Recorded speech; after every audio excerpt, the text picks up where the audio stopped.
Hey, folks. Thanks for stopping by Kaiser's Castle. Today, we're going to have a really fun show, but before that happens, um, I will hashtag Steven Crowder yesterday talked about YouTube's fuckery. And I experienced it. I did a show with Vinny from Brooklyn. A great show. It was an awesome show. Guess what happened? It went to private. I didn't make it private, I made it public. Well, they did this with another show after a certain time when people were being dorks, but that's okay. People are allowed to be dorks. You can be a motherfucker to another motherfucker. It doesn't matter to me. But I said that those two words that I've been called, the spaghetti and lasagna N word, being half Sicilian. But yeah, I gotta be a Nazi, right? Nah, not really, but fuck off. Now, here's the point that I'll bring up. Because of that, that's going to BitChute. They don't suppress, and they will not suppress. So that show will be going up on BitChute. Every time I try to upload it, it always stops at 66%. So I have to redo that. But this show is fun. This is about, I think we're going to cover a lot of subjects that people might have interest in.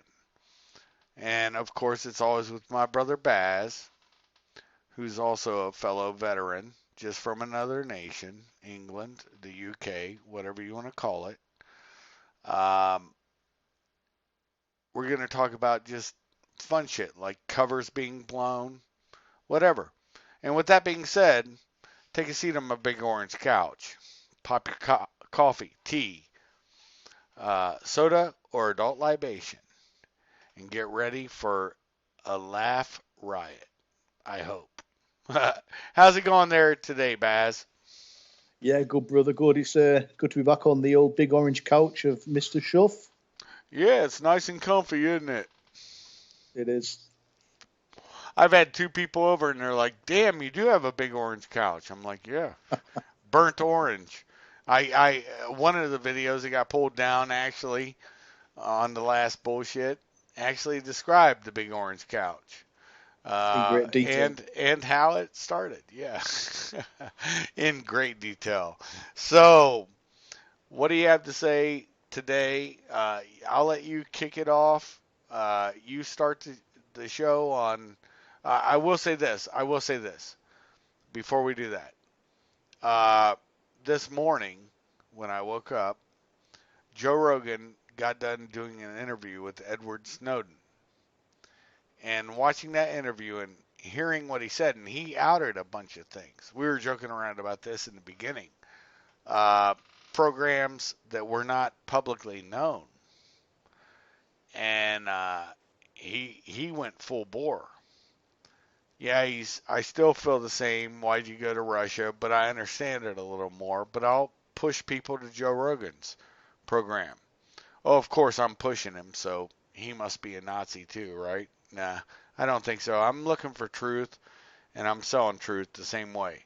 With that being said, Baz, go on for a few minutes because I gotta head upstairs. All right, you got this. Oh, got it, brother. Yeah,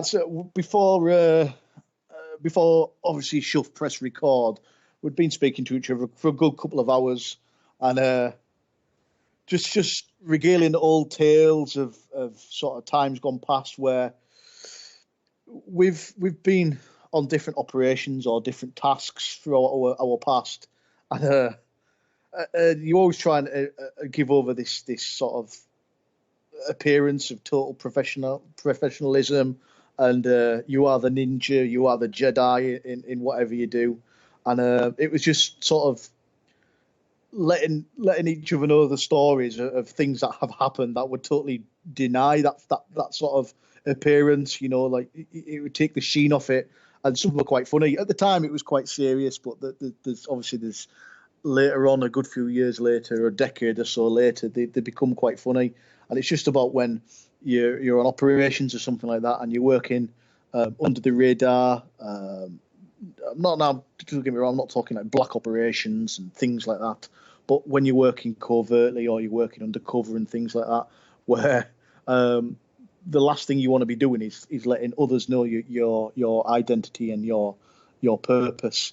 And so we were just telling each other stories for that, and we decided to actually bring it onto the show because a lot of this stuff now is it's not touchy feely. It's not sort of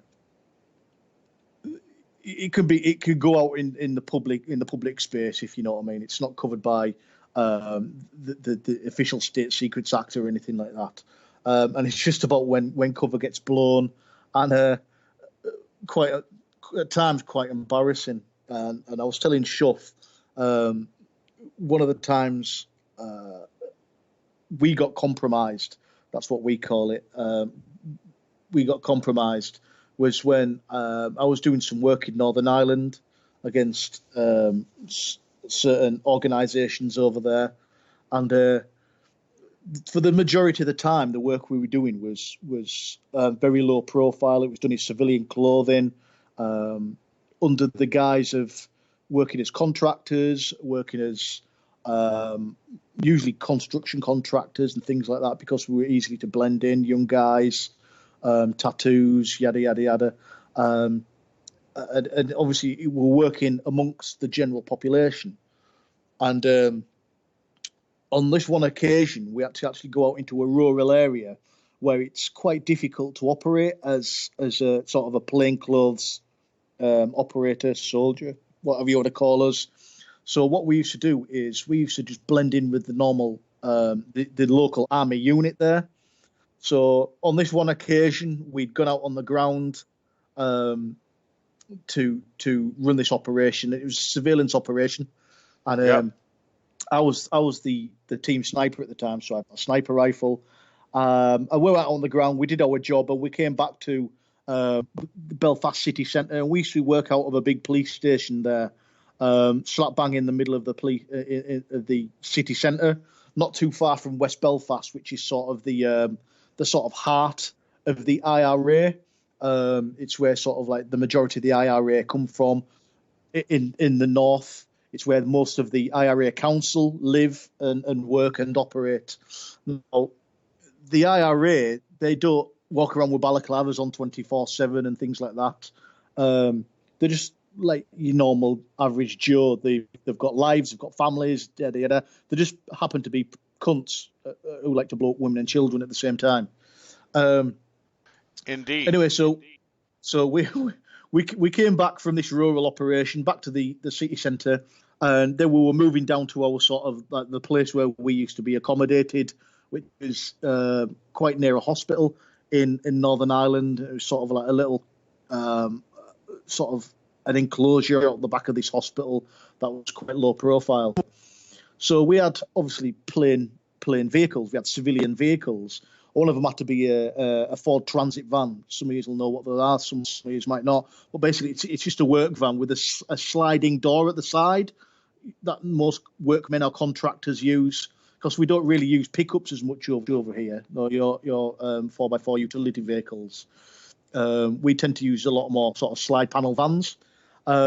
So we get into our civilian clothes. Obviously, we don't look like soldiers. We've got like longish hair. We've got growth. Some of them have got goatees and stuff like that. And we put all our military kit into the side of the van. Now, the youngest member of our team, I won't mention his name, but the youngest member of our team, he was the last in the van. So he was the last guy to put the kit in the van and to slide the door closed. Now, we've been working with each other for quite a while. I was the team 2IC, the team second in command, and I was sort of like the second to last one in.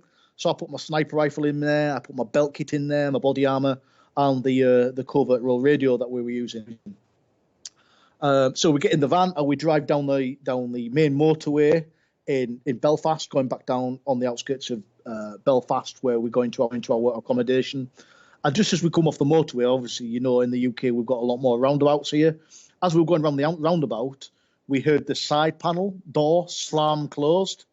And at that moment, we all just sort of looked at each other and went, fuck, what the fuck is that thing doing closing when it should have been closed anyway? Then I sort of looked at the young lad next to me. It was his job to close it properly. And he must have realised that he hadn't done it. All I could envision now, consider we're undercover, we can't just sort of like start getting out the van and picking up rifles and things off the fucking motorway. I just envisioned my sniper rifle just cartwheeling down the road, magazines coming apart and bullets going everywhere. Oh, fucking radios laid there at the side of the road and just somebody pulling up and picking up. Obviously, there was a machine gun in there. There was a couple of rifles. There was my sniper rifle. And just this random civilian just picking up these machine guns and all the bullets and all these body armor. I was like, fuck, we are fucked now because we were compromised. We were compromised. There was fucking bullets everywhere, yada, yada, yada. Anyway, as soon as we get into our sort of little compound, the gate's not even closed on the compound and we're all piling out the van, crossing every digit that we had to hopefully at least one weapon still in this van. And we slide the van open and there's like a little step in the van just before you get into the van. And all of our kit is just piled up on this step. Obviously, it'd gone round a corner. It had all fallen onto the step. But before we could go any further, the doors slammed closed and just stopped it from all falling. So we were really lucky that none of these fucking weapon systems and radios and body armor and belt kit went flying down this motorway at 70 miles an hour. Yeah, you know. And obviously, I turned around, looked at this young guy, and it was just sort of like, you fucked up. So you could just picture it bouncing down at 70 miles an hour, fucking like tumbleweed, and it was blowing everything because now they have secured radios. And I am back from upstairs. I had to pull an air conditioning unit out of one of the castle windows. So that's what took me away from you for a minute, man. But go on. Yeah, so it was as that door slammed closed, it was sort of like we heard the of it closing, and we all looked at each other and went, that's it, career's done with. We're getting kicked out of the Northern Ireland. We're going to find all this money. You know what I mean? We've blown the operation. Fucking, it was just carnage. And when we found all that kit still there, not one bullet missing, everything just piled up on that step, it was like that massive sort of sigh, breath of relief. I turned around and looked at Johnny, let's call him Johnny, and just went, you fucked up. And you beasted him. Yeah, it couldn't be. Right, yeah, that's a learning point. It's not like a little learning point. This could have been serious. So it was we either discipline you through the army or you take my punishment. And he chose my punishment, which was a single punch to the chest, and he sits in a puddle for fucking 5 minutes. But then obviously there was the drama that we're now compromised. This van that we were driving around in, people have seen it driving around with machine guns in the back of it. How we didn't get stopped by the fucking Royal Ulster Constabulary is fucking beyond me. Probably down to the actual plates that we had on the vehicle that are don't stop plates. So if they run our plates through their system, it comes up, do not stop, British government. But obviously that's not the real threat. The real threat was being actually compromised in our role as undercover soldiers, you know. So I had to actually go with a cap in hand to see the boss.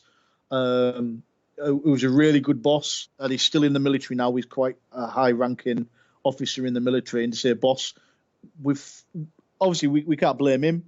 I was the Team 2IC.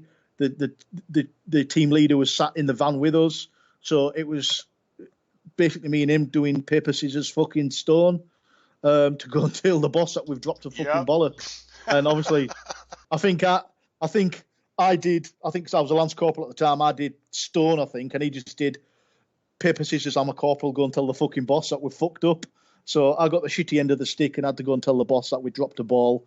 Look, boss, we compromised, blah, blah, blah, blah, blah. He just goes, okay, guys, go and work up north for a couple of weeks until it all dies down, which it did. So that was one of the actual... it was quite serious at the time, but after a week or so and a couple of drinks in us, we forgave him, give him a pat on the back. But it was sort of a lesson, not just to him, but to us all. Look, just don't take things for granted. We can't blame the youngest member of the team for dropping the fucking ball. It was, you know what I mean, our responsibility at the end of the day. Right. But that was one of the occasions where we nearly dropped the ball and we blew our cover.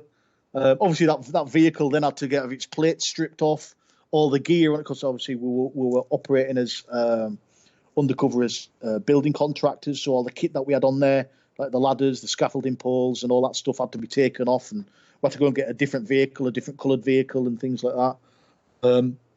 So that is the drama of that. And obviously, It wasn't us that did that. It was the youngest Different member of the team.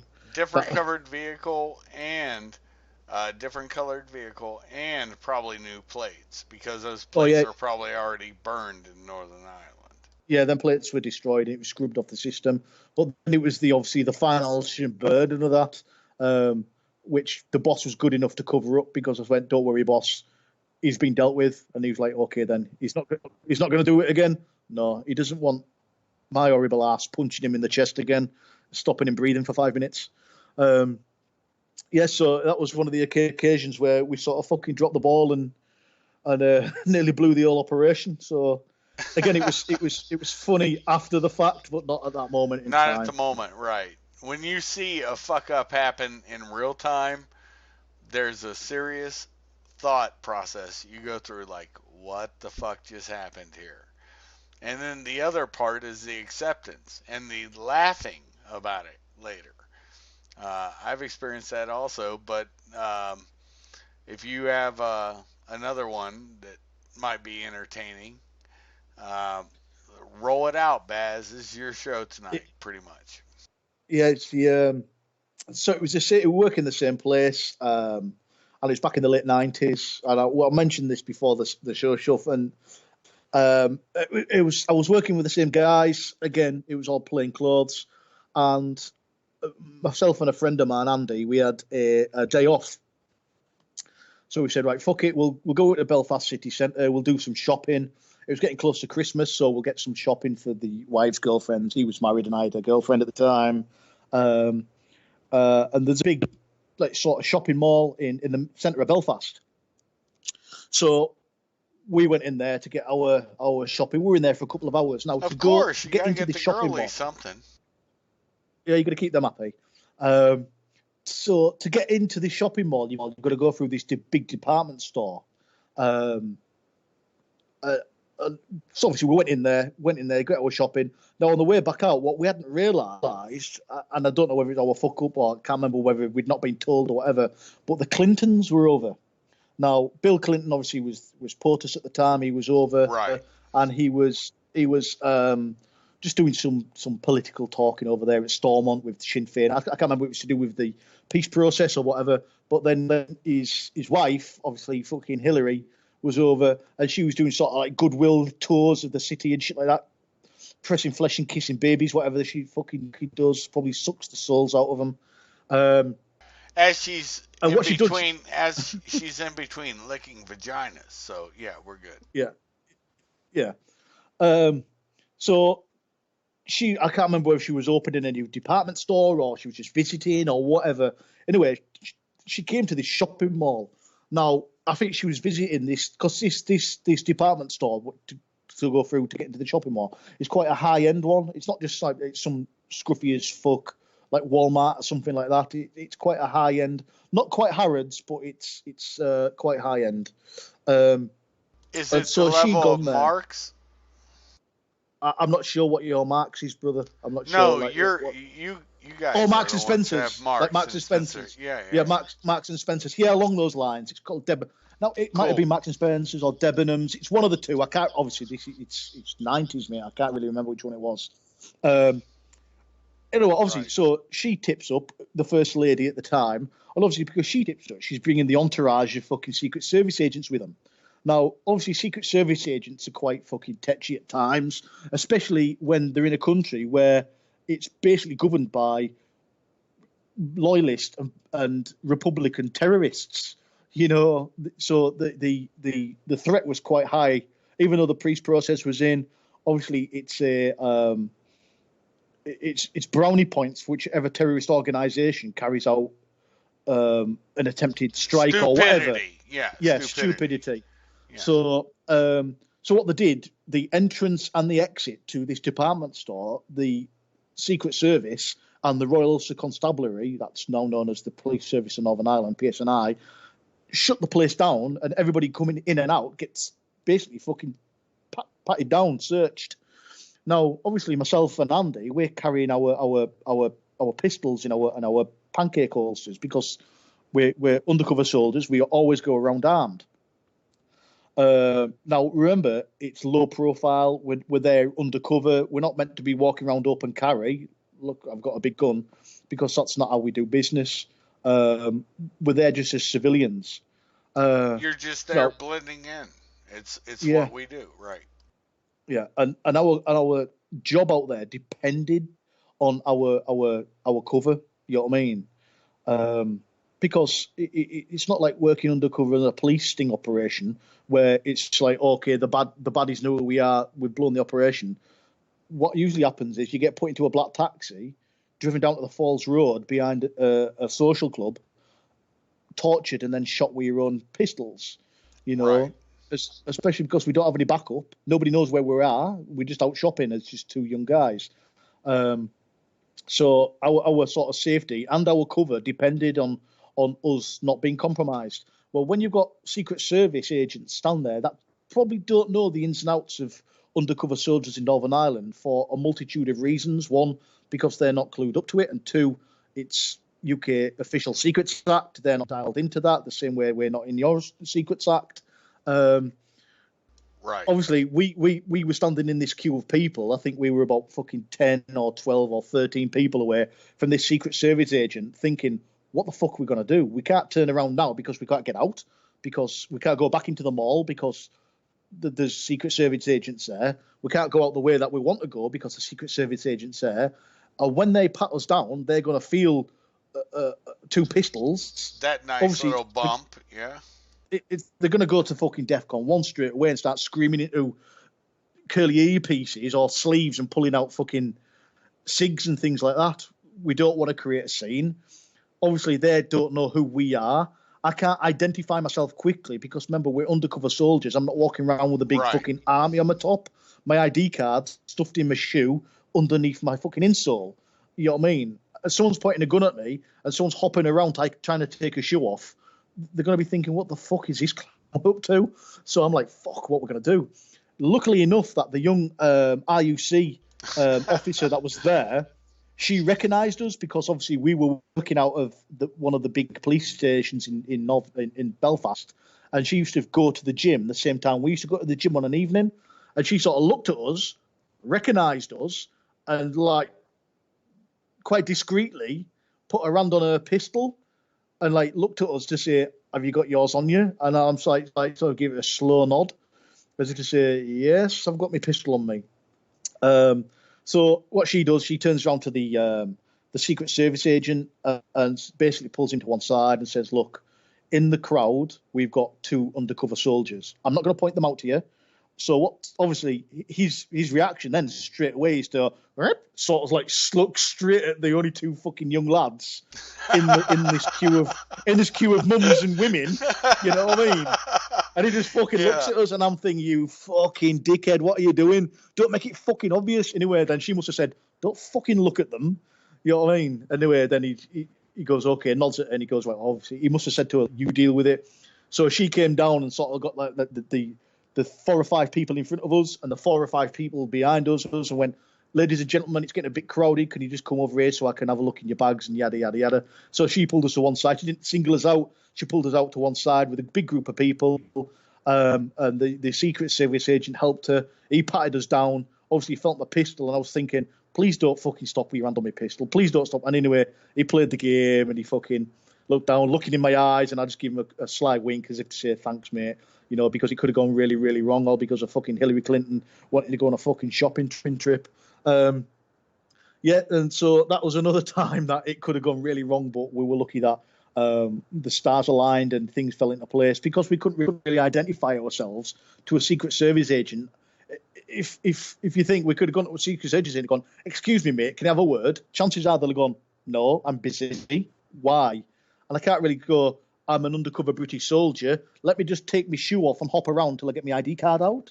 You know, it'll look quite fucking amusing. And again, our cover had been blown, so the stars aligned, um, and we got out of it unscathed, which was lucky.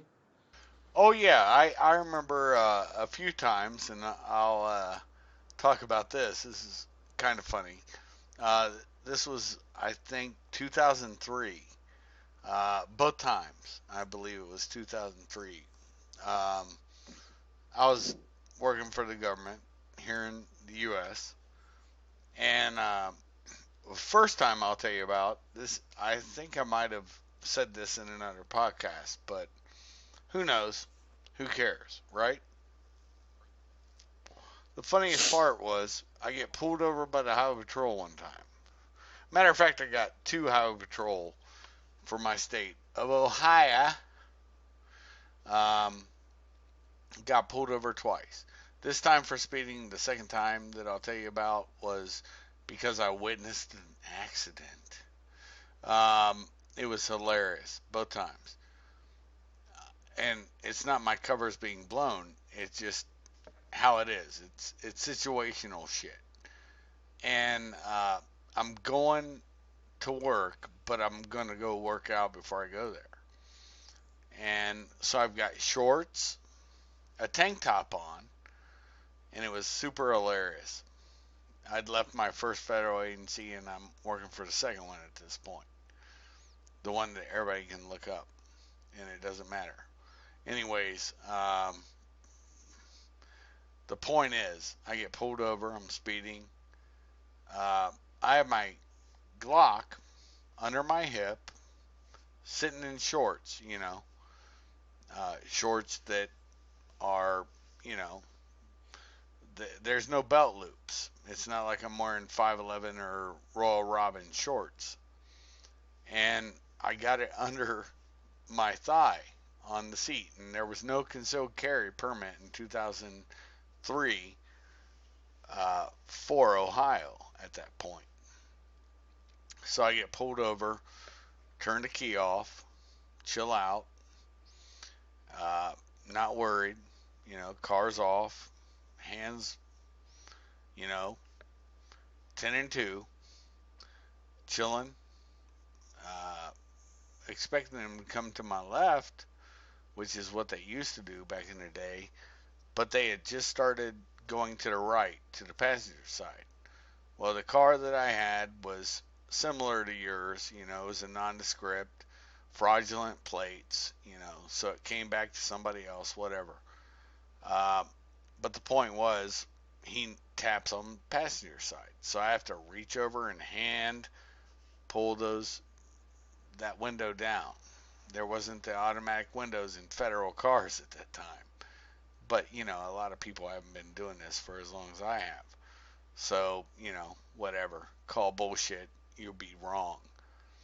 And I roll it down, reach over with my right, and put my hand right back on the steering wheel. And of course, with his big flashlight, Howard Trollman's like, "Why you got a gun under your hip?" Pulls out his gun. It was hilarious. I've got my hands 10 and 2. And I'm like, "Okay, Barney, my credentials are in my glove box." If it wasn't for me being in a tank top, I normally have my credentials, and I like to wear pocketed shirts, something on the breast. But at this point, that wasn't the case. And I said, "My credentials are there." Reach in and grab it. Of course, the car's turned off. He realizes, okay, he said this. He looks at it. He's like, "Federal what? Cop, what do you do?" I said, "The same thing you do, Barney." I said, "Whatever, man. I sped. Give me a ticket if you want to. It's your business. I sped. Whatever." And I don't think at that time we'd raised our speed limit. And that's why I was speeding. I think I was like 70 and a 55. So that's 15 miles an hour. That would have been a reckless operation. And I would have taken the points, probably got my license suspended, whatever. I would have gotten a I'd, work I'd permit. have thrown, I'd have thrown the fucking book at you. Yeah, of No course you would. excuse. Of course, brother. I wouldn't expect anything less. But the point is, he goes back. He asks me for the number for my organization. I tell him. And he calls him. Yep, yep, yep, yep. So he comes back and he goes, "I got one question for you. Why is your Glock under your thigh on the seat. And I'm like, where the fuck else am I going to put it? Where else am I going You're to not put gonna that son of a bitch? Am in I your going in your pocket pouch, in your prison pouch, in your my prison prison wallet. pouch? Yeah, my prison wallet. Yeah, I should have had honestly, I should have put the Glock completely, except for the handle, because that would have been uncomfortable. I should have put it up my ass. And maybe that would have been, it might have been fun for me. We don't know what I am. Just been married 25 years, but guess what? I still have a tight Good sphincter. good cover. That's all that is. Yeah, 25 years of good cover. yeah, good cover, right? Yeah, yeah. I like, I do like the occasional tranny bullshit. You know that, man. It's just I'm being funny. So the point is, if it's an Audi, I'm not in it. uh, if it's an any, I'm in it as long as it's my wife. Um, but the point being is, it's still funny. I mean, dude, we can riff on this all night long.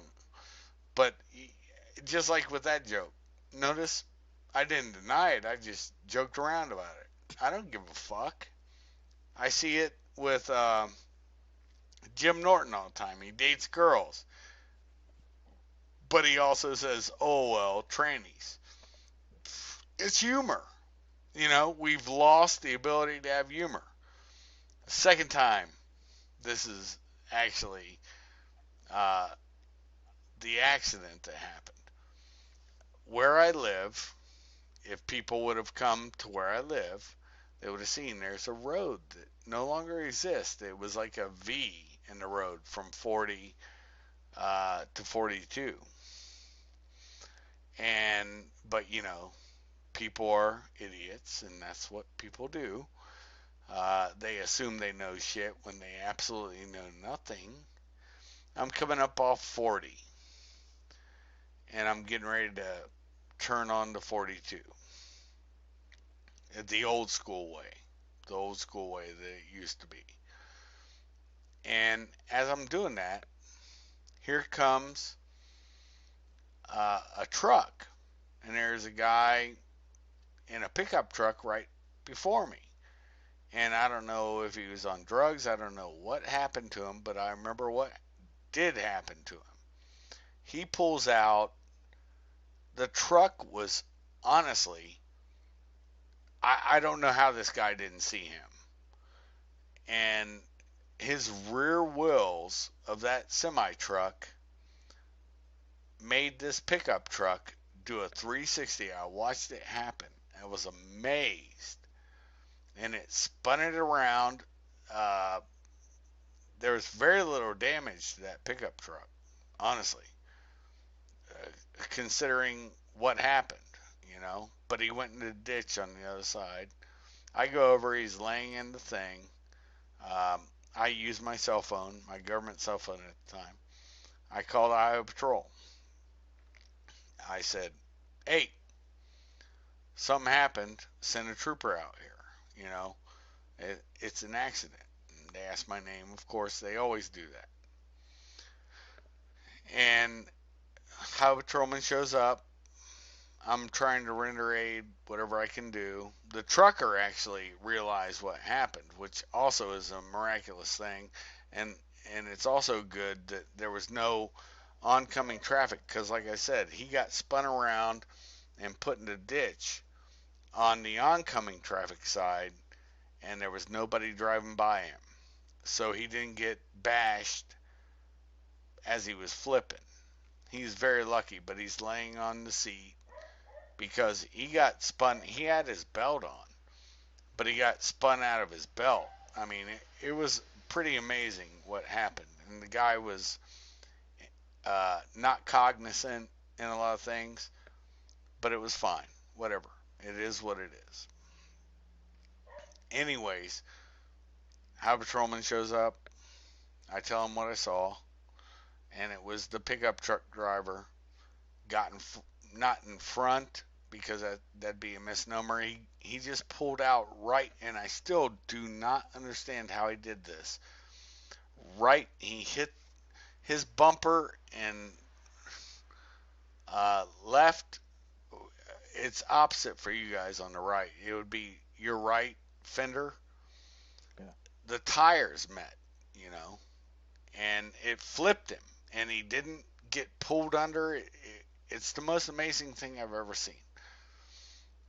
And Highway Patrol show up, and I'm like telling him what really happened. And the trucker is telling him the same thing. I didn't, the guy was parked, you know, he hit the rear wheels of the semi. That's what happened. And I'm verifying it, and the guy was like, "Well, you got your ID?" I'm like, "Yeah." You know, here's my driver's license. I got my creds in the car. He goes, "Creds?" I was like, "Yeah." And he goes, uh, "Here, here's your clipboard. Let me see your creds." So I throw him my creds. Credentials. Creds is short for credentials for those people that don't have them or have never had them. Anyways, so he does the same thing. Tell him the number to call. And they're like verifying with him. And I finished the report. Now he put me in the back of the car. And I said, "Well, you got to leave this back door open." He goes, "No, I don't." I said, "Actually, you do. I'm not under arrest. I'm putting a report out."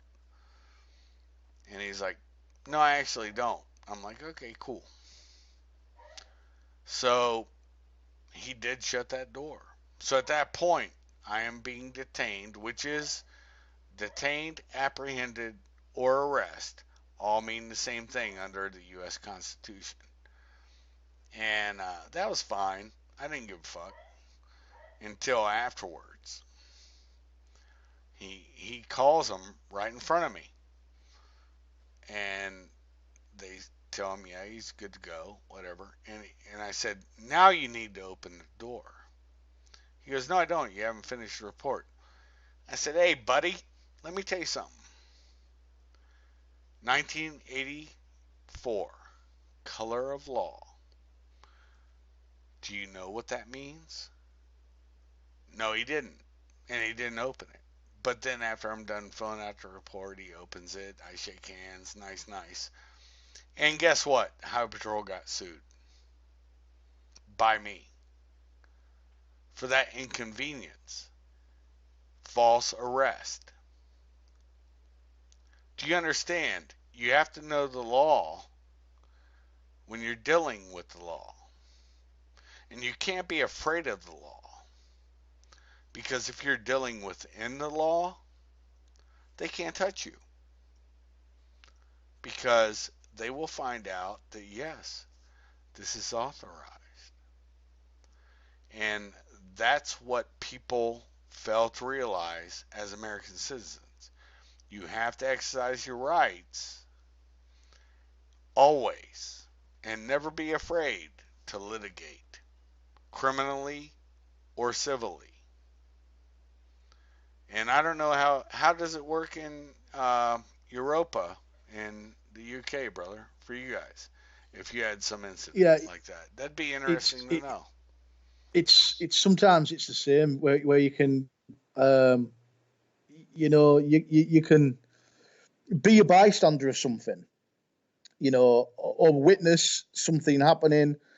Then all of a sudden you get, and it's usually the police officers that are on a power trip that think you know what I mean? I've got the big dick energy here. I'm on with the badge and the gun. I'll start throwing around my authority and basically saying, this is the fucking script. I'm going to put you in the back of the car, lock you up, put you in handcuffs. Right, like, hang on. I was just going about my business and X, Y, and Z happened. I could have just fucking walked on and fucked it off and let you do a bit of groundwork and actually have to do some police work looking for witnesses, but I've stayed around. I've made sure he's okay, she's okay, got the cat out the tree, what the fucking ever, you know? You don't need to start throwing shit at me now. I'm there to aid you as a public servant that you are. I'm letting you know what's going on. Common sense prevails. Sometimes, again, unfortunately, on both sides of our pond, those that wear the badge, wear the uniform, were issued common sense at birth, and it's something that they don't offer at the police training academies or whatever they go to. You know what I mean?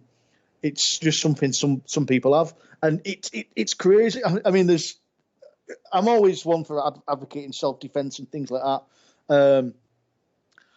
But it tends to be, especially over here, that our police tend to overreact until common sense prevails. Um, you know the sort of fast thing with knives and thing over here. There's just been a guy, and it's happened today or yesterday, that got stabbed in the stomach. Okay, so he's been Keep stabbed in the riffing. stomach. Yeah, he's been stabbed in the stomach by this other naughty cunt. This naughty cunt then just stood there and looked at this guy who's just stabbed and obviously let go of the knife. Now, this guy that's just been stabbed looks down, sees a blade sticking out of his stomach, then pulls the blade out and stabs this other guy to death. Stabs him 14 times. Okay? Consider that this person has just been stabbed. The chances are he's in shock, he's scared, he's in pain. He pulls a knife out, and the person that's just stabbed him, he goes to town on him, stabs him 14 times. Now, obviously, the guy that he stabbed 14 times is now dead. Um, he's now gone to hospital, had emergency surgery, is now laid in hospital with handcuffs on, having been arrested and charged with manslaughter because he's just killed somebody. Somebody that's just tried to kill him, he's just killed him. He's just taken the knife out and stabbed him to death. Now, I'm hoping that common sense will prevail. That, one, it's diminished responsibility because, hang on a minute, I've just been fucking stabbed. There's a blade sticking out of me and there's somebody standing in front of me. Now, I don't know whether that person's going to go for the knife and pull it out and try and stab me again because he realizes I'm not dead. So I'm going to do something about it and I'm going to neutralize the threat. So I'm going to pull the knife out. I'm going to stab this fucker until he stops moving. Oh, look, he's no longer a threat. Now I need to get some medical assistance. I get my medical assistance and then find out that I'm being charged for manslaughter. Again, it's just like, where the fuck does the line get drawn? You know.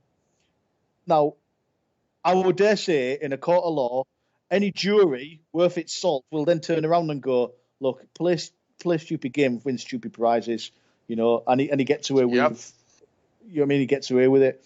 Otherwise, fucking, it's a farce. It's crazy.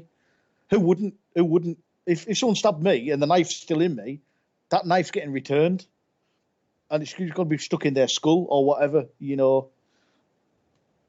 It's the same over there, brother. You've got in some of It your in some of your it's in some of your states, you've got stand your ground law and things like that. But in then some of your states, you haven't got stand your ground law where you can pull out your sidearm, pull out your weapon, or you just beat someone to death, and then you get done for it. When in all that you're doing is self defense of yourself and others. It's craziness, mate. It's craziness. well, like in Ohio, you can't defend anybody else but yourself. If the gun is brandished by your by somebody and they're going after, it doesn't even matter. It could be your. We're talking at like Kroger's or something like that. You can't brandish that firearm until that subject has pointed his firearm at you. Now, your house, we do now have stand your ground laws. We didn't have that before. So, Kaiser's castle is real. It's my castle. And if there's an issue in my castle, I can deal with it. It used to be you couldn't shoot somebody, I can't remember, outside your house or whatever, even if they were with a rifle ready to shoot your house and shoot you.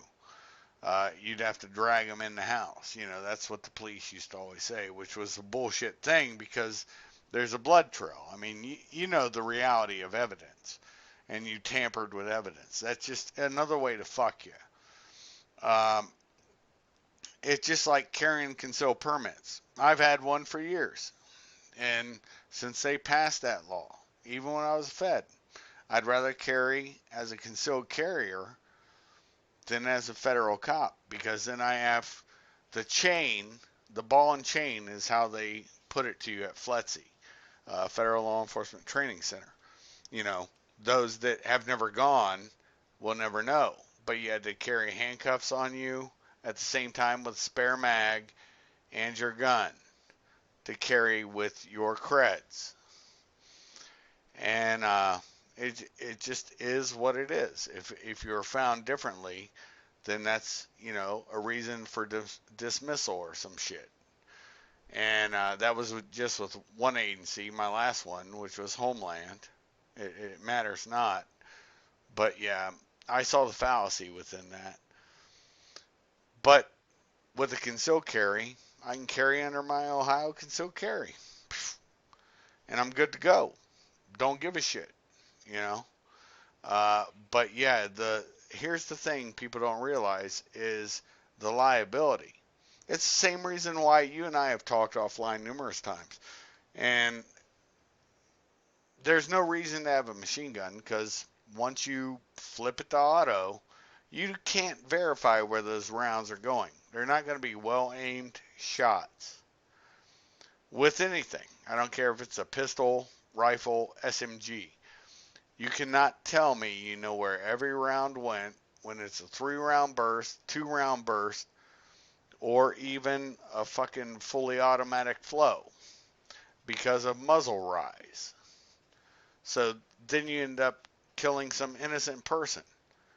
But if I have to pull a gun, and I hate carrying guns, actually, even with my concealed carry permit, this is something I'm working actively on in Ohio, is getting edged weapons. I don't like open carry for a numerous amount of reasons. Everybody knows you have a gun. You're not a cop. It's stupid, okay?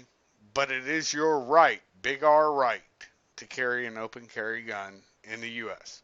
by the Constitution and by the Ohio Constitution. But it lets everybody know you have a gun or a knife or whatever. But our knife laws are stupid. They're archaic. I'll give you an example. A switchblade. It doesn't matter if it's stiletto or a fucking front producing knife, a switchblade, right? It doesn't matter the type of blade you carry unless you're a one-armed man, i.e., you lost your right arm, you lost your left arm. You cannot carry legally a switchblade in Ohio. You can possess and own it. It'll be in your safe or in your house. But you can't carry it around. That's kind of the point. But why not? Why can't you have that? Uh, Germany, I found out when I went over there. Robert Young Pelton's knife, the Hest, they actually have that on their site for customs. Say it's a flip knife. It's not a flip knife. It's a knife. It's a tool. It has a lot of uses. And so edged tools, edged weapons, I don't give a fuck if it's an axe, sword, a fucking pike. It makes no sense. You can't carry that going down the fucking street. And I'll tell you why. Everybody knows you have it. And if you're that big a moron that you want to LARP that hard, I don't give a fuck. LARP. Live action, uh, fucking whatever, uh, role playing. Um, if that's what you want to do, who cares? I know what you got. But that's something we can bounce into a little bit. Uh, Open carry versus concealed, because I'm sorry, we've both had our covers blown. I talked about the one in Japan with you offline, if Mm. you remember, and it was hilarious. I was allowed to carry in Okinawa, Japan, and I had my gun on my hip, pancake holster, and we were in Book Box, which they had books, magazines, CDs, and movies, and it was 3 stories. And it was right outside of Camp Kinzer, off Highway 38, and I'm in there with my girlfriend Rena. At that time I was a single man. Had a nice Japanese girlfriend, whatever. Yeah, no, I'm a racist Nazi, so of course I didn't have a Japanese girlfriend. It was some sort of weird German girl that came over to service me. But anyways, so this is the funniest part. Uh, I'm I'm I'm hanging out, chilling, and looking at videos, and then we went upstairs and Second floor was where they had all the CDs. And I'm looking at them. I still got them to this day, and it's a funny story how I purchased them. Uh, I've been down, and Rena looks over at me and goes, "Jamie, your gun is showing." Now you've seen my pictures from Japan. I always wear loose clothing, Yeah. so I realize I'm like shit, and I pull my shirt over it, and still not kneeling, but I'm squatting. So of course that's how it protruded out, open carry. Look around, store's packed. I don't know, looking around at more videos and or not videos, but CDs, and I'm looking around more, and all of a sudden there's nobody in here, and I'm like, wow, this place is always busy. I've been here numerous times, and all of a sudden the cashier looks over at me and just smiles and nods. I look over again, the cashier's gone, and within a second I was about to say, where'd the cashier go? Keisetsu, the Japanese JPs, what we used to call them, Japanese police, come running in with their rifles, helmets, all the shit, and they're like, tell me, hands up, all this shit, in Japanese, and I'm like, impidone. As I said, I always carried my creds in the left breast pocket of my shirt, and I go, impidone, hands up, and I reach in with my left hand, show them my creds, and they're like, oh, MP Kinki Desu, which means good to go, basically. Um, but that was a cover blown too. But that was my fault. And, sometimes covers are so good that they don't get blown, but people think they know something. And this is what makes me laugh. I laugh every day when people think they know something. And yet, guess what? You know dick about what I do for a living. And you know dick about what Baz does for a living. And check away because you're going to get a big goose egg from his country and you'll get a goose egg from other people that you're interested in. Don't think I don't know. I pretty much know everything that's happening. Am I wrong, Baz? Where have I misstepped? Nope, nope, no misstep there, mate. I like to say they can try as feel free to look into me. Anybody wants to feel free to look into my history.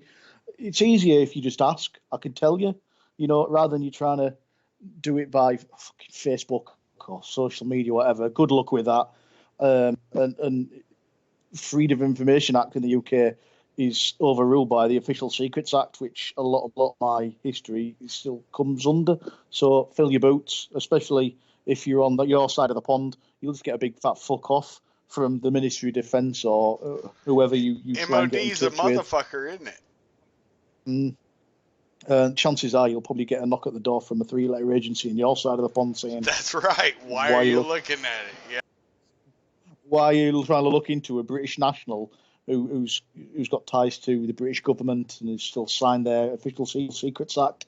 Fill your fucking boots. It's just easier to get in touch with me and ask me, okay, what's your history, and I'll tell you everything you want to know, everything I can tell you.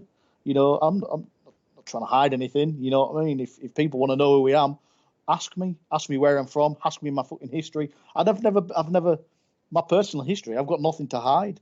That's I've always right. been blatantly honest on your talk shows. I've got a checkered past. You know that, and everybody's made mistakes in their lives. A lot of people have made mistakes that have ended other people's lives. A lot of people have made mistakes that's ruined their own and people around them's lives. I've never done that. You know, I've made a Me few bad either. decisions in my time Yep. as a young man. I'm no longer a young man. This is fucking over a quarter of a century ago. And I've more than made up for those mistakes. In fact, I've probably undone most of those mistakes And that's in kind of some the way, point. shape, or form. That's kind of the point is that you, as well as I, we know what we do for a living. And our job is very defined. find out the truth about things. And once you find out that truth, it depends on the person. With me, it's always try to pull people out. If there's a problem I see, pull them out of it. If they're decent people, I mean, if they're shitty people, I'm not going to even attempt that. I'm sure you feel the same way. Yeah, Uh, but if it's a decent person you can salvage, pull them out. But, you got people that think they know everything, and that lies the rub. And so you'll be able to find out everything open source. I'd love to compare SF50s and DD214s and all the orders that I still have for every deployment I've done with every agency and company with anybody. And I've been very open about this since my time. I'll tell you a place to look at. I've been on that for many years. There's a reason why Robert Young Pelton is a friend of mine. But of course, you don't know that, but you know everything. Not you, Baz. You know I'm talking to. I'm always yes, vague. And you can go there. I'll tell you where another place you can go to is Belgab. And actually, wait, hold on. I'm a Nazi, but I've been on Nancy Burns' show when she had her little show. And she's a good person. But she's Jewish, of course. I'm a Nazi. I didn't do anything. I don't associate with those people, right? I don't associate with blacks. Oh wait, I dated one from the time of the ninth grade till the 12th grade. You honestly should know something before you ask something. And the FBI found that out very quickly because they didn't know. They did not know. But they stopped by the house and I told them everything. I said it on Jaffe's show last night. You dumbasses want to talk your shit, want to try to say something about old Shuffy. You don't know anything and you don't know agencies still don't talk to each other. The Gorelick Wall has been re-erected again, unfortunately, and Trump hasn't pulled that down. I fault Trump for that. That wall needs to be pulled down so all agencies talk to each other. Because this is where the confusion is, and this is the best cover blown ever. But the problem is, you did it the wrong way, and now civilly and criminally, you kind of opened yourselves up. And that's all I have to say on that. Your thoughts? yeah. It's again, obviously I'm on the fringes of it, and I know what's gone on, and I've heard obviously what was said, yada yada yada. All I've got to say is before people needs to again for certain. I can't understand why people do it. I can understand if it's for a security issue, like if it's a government trying to do it, then yeah, No, it's it's for national. social. It's social signaling, It's man. yeah, They want to it's feel superior. They're big. They're bad. They think they know everything, and absolutely they know nothing. it's for people clicking mouse buttons and likes on the phone. You know what I mean? It's for that little smiley face emoji or that little thumbs up emoji at the bottom of your Facebook, YouTube, Twitter fucking channels, whatever you want. It's pathetic. If you're going to start calling people out, doxing people on a public forum on social media, remember what goes on social media is on social media forever.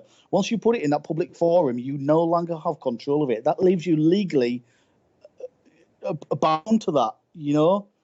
Legally bound to it. It's like if you put on your Facebook, I want to kill such and such or such and such. Like with your woman Kathy Griffin when she held the head up of Donald Trump. Yep. Once she did that She and it got a went to the public visit. forum, she's no longer got control of that, and it's ruined her life. You know what I mean? To the extreme. Sadly, You know what I mean? yeah. Yeah. Um, again, but it seems to be all walks at all levels, people trying to outdo each other, and oh, I'm going to dox him and I'm going to do this and I'm going to bad mouth him because I've got probably 5% of the information and I'm going to translate that 5% into my 90% of what Shit, I think, they didn't and I'm even going to have start flying. they Yeah, didn't even go have on. the real facts correct. Here's what happened. I was bodyguarding a podcaster, and when the FBI showed up, they knew that, but they had a complaint. And the complaint was because a buddy of mine was going through a divorce. I funded his divorce, and I had to get my fingerprints done for another security clearance. Guess what? I got the clearance, and guess what? I was able to travel outside of the U.S. Uh, guess what? That's not a problem. That proves that. Now, the second thing that made me laugh was they said I was bodyguarding Richard Spencer. First off, I don't like him. I don't like um, three people from Charlottesville, and I was there, and I bodyguarded Mike Siner, who is now the mayor.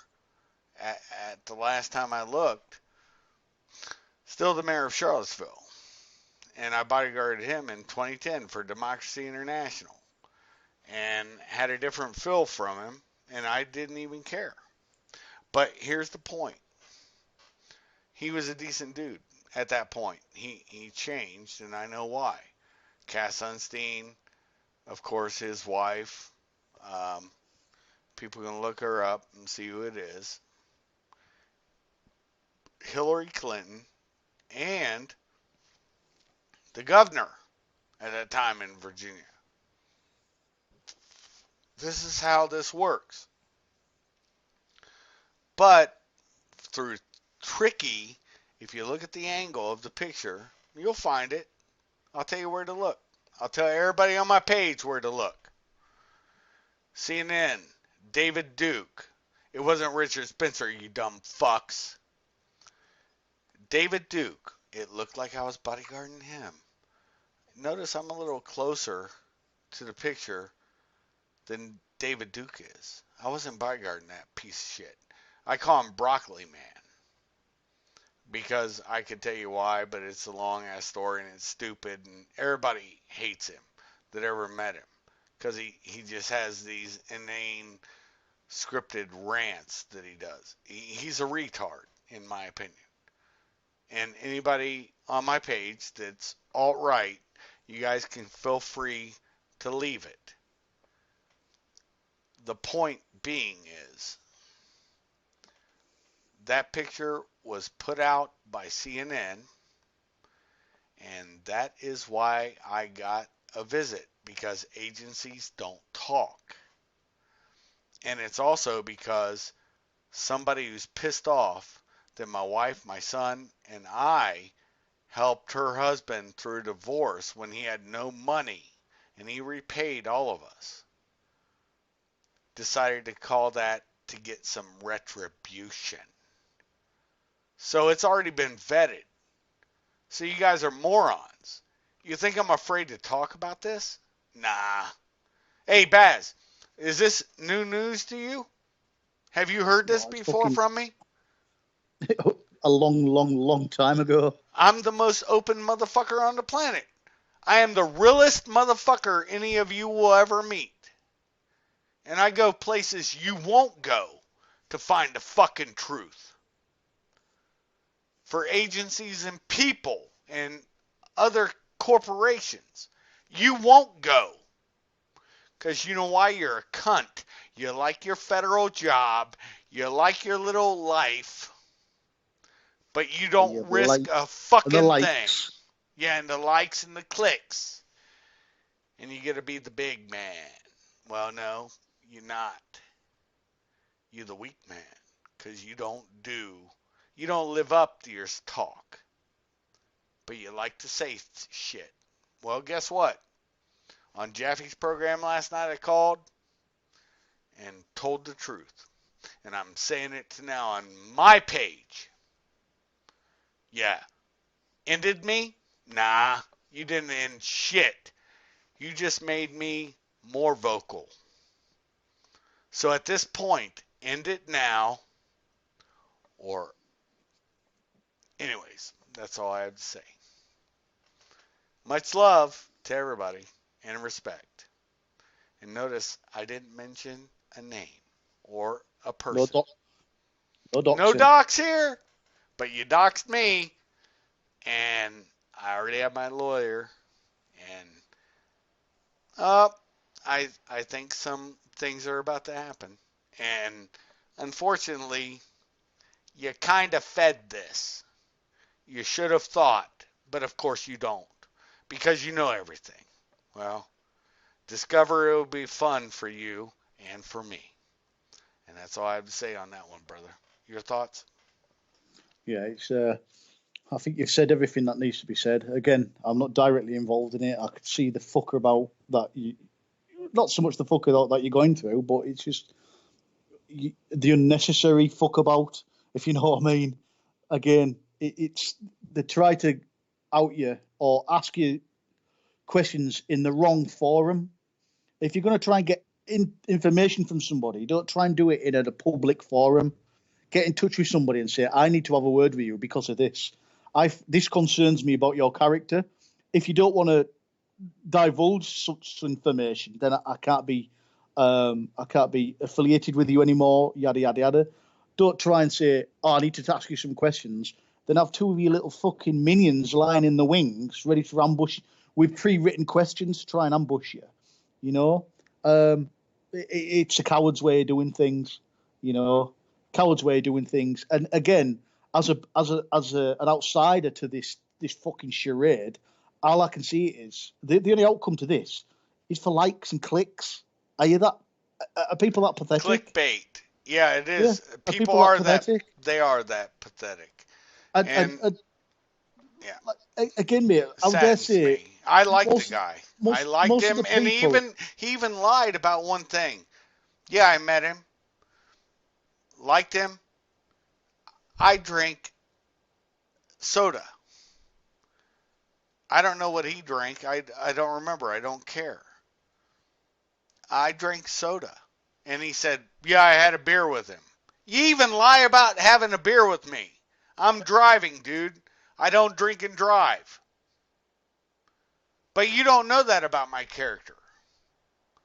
But you want to say, yeah, I had a beer with him. No, the fuck you didn't. So you're a liar on that. You're a liar that I bodyguarded Richard Spencer. You're a liar on a lot of things because you don't know. You can say whatever. During one time, he said I need to do a video thing. My cousin's over here, pops in, not a big deal.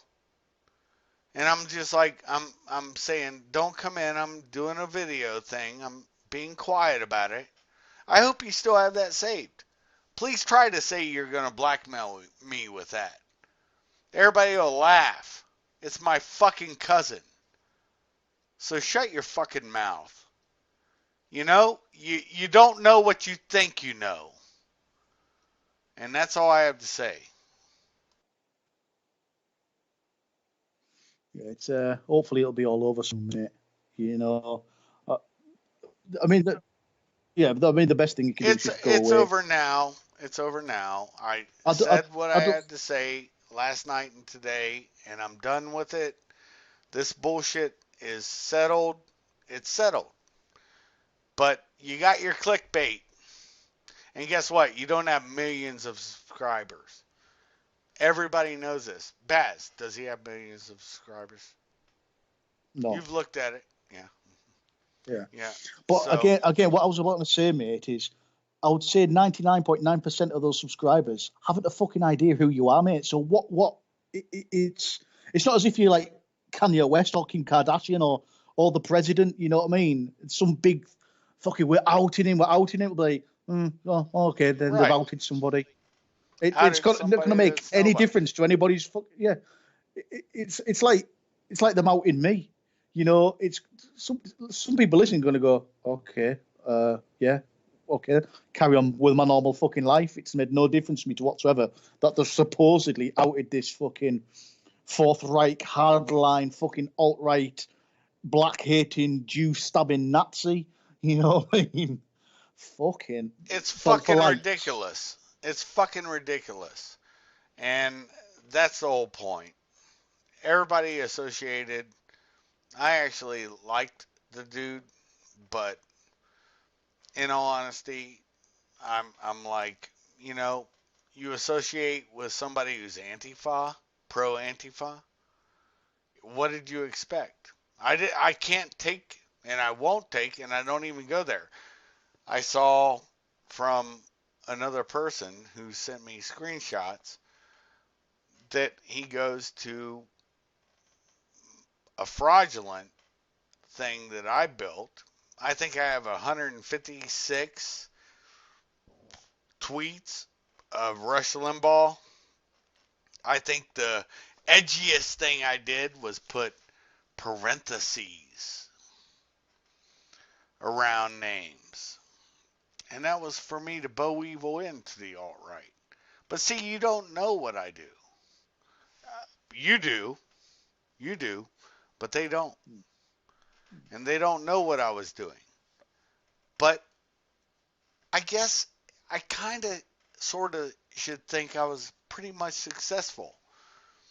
That I was right next to everybody that was anybody in that time and space. And actually, there were some good people that were not bad people. And Trump was not wrong to say everybody who was at Charlottesville was not a bad person. He was absolutely correct on that. You know what it was? It was a protest over removing a fucking statue. And if removing a statue of Robert E. Lee, who's an historical figure in the United States of America, Lee in Washington College is right there in Charlottesville. His tomb's there. What? The next thing? You're going after Thomas Jefferson? Oh, wait, they're going after Thomas Jefferson. That was the concern. That was what Unite the Right was scheduled to be. And I will tell you something now out loud, and I know all the facts on this, and I said it on Jaffe's show, and I'll say it on mine. All three of those people are COINTELPRO. Everyone I mentioned. David Duke, busted when the internet was new, busted for gambling interstate. That's why the FBI got involved. And that's why he's been COINTELPRO since. Richard Spencer, arrested in Hungary, released before the sun came up. Had to go see the legal attache in Hungary at the embassy, the U.S. Embassy. Legal attache is always FBI. The people that stopped by the way, when I filled them in on this, they were like, "Oh, we didn't know that. They take advantage of these kids." No, they don't. They're getting a paycheck. Fucking David Duke rides around in a Mercedes. From books? I don't think so. I don't think he has that big a fan base. Third thing, Kessler, Jason Kessler, arrested, Occupy Wall Street. And he was an Obama supporter. Oh, imagine that. Guess what? Compromised at that point. Now notice, all the alt-right's going to attack me on this video. Because they're going to say I'm lying. No, I'm not. I'm telling you the fucking truth. And Americans, if you don't believe you're being divided by your own government and agencies, you might want to rethink something, because maybe I know something, and when my book finally does come out, because it's where it needs to be, I'm going to send it to my editor, and I'm sure the big man knows who my editor is. When it finally comes out, you're going to get the truth. And you're going to know where the information came from that I am talking about today. and it saddens me. Honestly, it saddens me. I was more disappointed, I think, and hurt because I saw the fuckery afoot when all of a sudden he deleted me. He said, "Oh, I deleted him." No, I didn't. I went over to his page to send him fucking a Yeah, message, and all of a sudden it said add as friend, and I'm like, we were friends. This all happened on Skype, and he's like, I ain't got time to talk to you. Okay, you don't have time. Cool. That's your business. Okay, I'll send you a PM. I was going to give him a big dissertation. And I was like, wait, what's this? And I blocked him. And I blocked everybody else that is associated with him. You know why? Because I saw what was coming. And the problem is, he should have realized when I was blocking everybody that maybe he might want to monitor and look at the facts before he's made the Kaiser roll. And guess what? You shouldn't have been ROLL, like roll, like a Kaiser roll. No, it should have been ROLE, the Kaiser roll. I do this with everybody. And you know this, Baz. We've been friends a long time. I play a role in a lot of shit, and a lot of people don't know. But the fact remains, you did, in fact, make me ROLL, roll on you. And that's all I have to say on that. Your thoughts? yeah. I think you've said everything, and I think whoever is obviously it's aimed at listens to this, you'll know that it's aimed at him. Um, and people can fucking probably find the bullshit out from themselves. You know, I think you dropped enough hints on who it could be pointing towards, and it's not difficult. Um, I'm just glad I'm not involved in the fuckery, brother, and I feel for you. You know, as over as it is, I'll it'll probably come back with a counter claim that this isn't over. We're going to end you. Fucking whatever. Do your fucking homework before you come at people. That's all I'm saying. Do your You know. best. Uh, Do your best. yeah. You're not going to Yeah. end me. And I'm not going to be ended. Uh, I know I've seen the fuckery where you pulled some shit and you made claims. So we're good. We're good. I pulled all that stuff. Um, I didn't actually. YouTube pulled one, and then they striked me for music. And yet, nobody's looking at you for music. I'd like to see that license. Guess what? The Kaiser roll is in effect. But I'm not going to do that. Behave. You demanded for me to explain myself to you. Hmm, I guess I might want to focus on something. But I guess not. Maybe not. We'll see how this rolls. Yeah. If you're going to throw shit at somebody, make sure your own ducks are in fucking order. You know, claiming to be somewhere and do some things that you said you were doing, and in fact, that you weren't, or you've what we call bloated the facts. You know, of certain things that you've done. You A know. little bit of Walter Mitty. Hmm. Yeah. Yeah, it's kind of interesting. Sometimes big gets small. So that's all I had to say on that. Let's change up. Hey, so uh, why don't we talk about?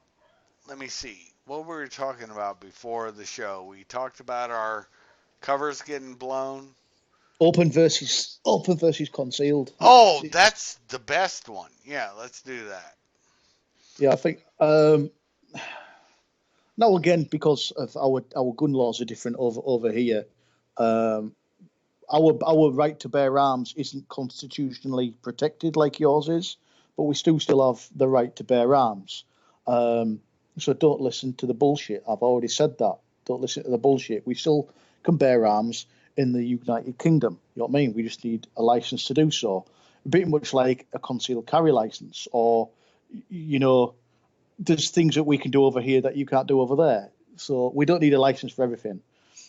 People say, yeah, you need a TV license. We need a TV license. It's not protected. It's an act, not a Yeah, law, and you're going to but choose to go along with it. but But like all I'm my British digressing. all my British brothers over there in England that I've ever talked to, if they want to get a 10-inch Navy barrel on an AR-15, if that's the gun that they want to get, and they're authorized to get it, they can get it. Over here, you got to get a tax stamp for a short barrel rifle. You guys don't have to do that. You just got to get a license and pay the fee for an AR-15. Barrel size means nothing. Same thing with collapsible stocks. Everybody I know that has things over in England, Germany's the same way. We're like the most fucked up part. Uh, there's a museum that you and I both know of in England, and what was the gun? What was the guy who had? He was a gangster. I think you guys have his gun. Um, you and I were talking about a certain secret museum that only a few people can go to. Yes, yeah, yeah. Yeah. And who was that guy? So you can fill the people in on my page that actually his guns still exist because of where it was at and the British got control of it. Please feel free to rant.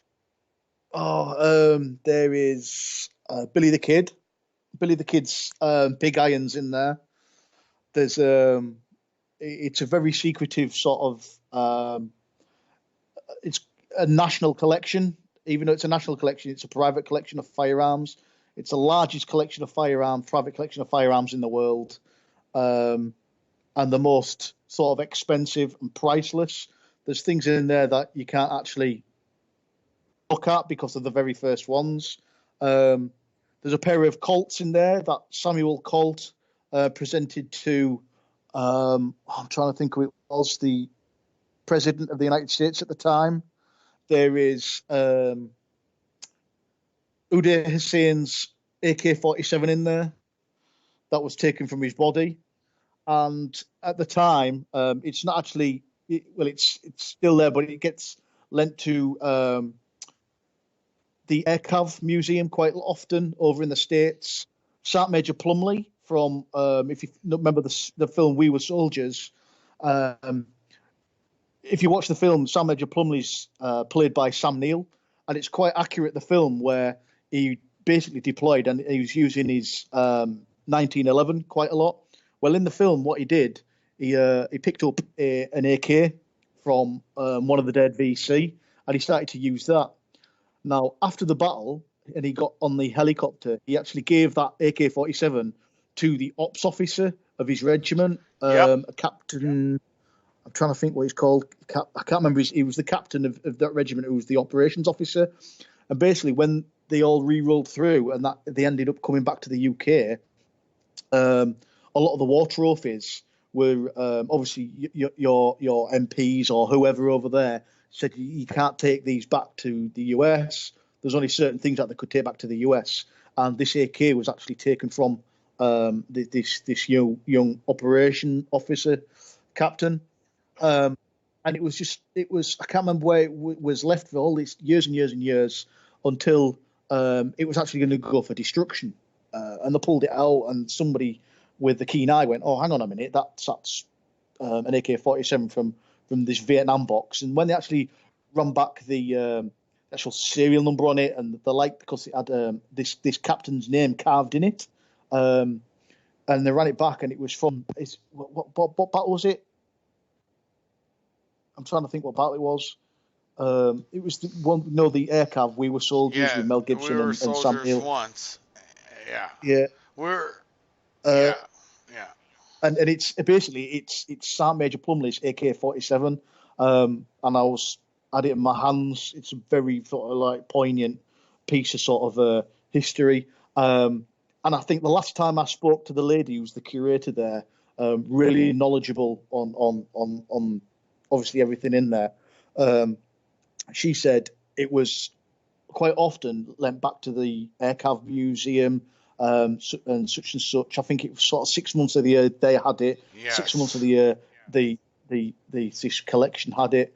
Um, but I think they were actually going to gift it on. It was like a commemoration for the Battle of, is it Idrang or Natrang? I can't remember the name of the battle. I can't Um, remember it either. I think it was yeah, Natron, but I could be wrong. And people can correct me, even big man. So, yeah. Yeah, so what they were going to do on the commemoration was actually gift this weapon back to the Aircraft Museum and do a big sort of like a ceremony for the family of Sergeant Major Plumley and this operations officer. So that was real good. And that's this collection. It was only accessible by certain members of Parliament, like obviously the top governmental levels and the military. Also, some sort of specialized police units. And it's just if you're a gun dork like me, a gun freak, it's heaven on earth. Um, you go in there and every weapon system you can imagine is there, and some that you've never even seen or heard of. Uh, the actual hardest bit of equipment. I was talking to the lady. I won't really reveal her name.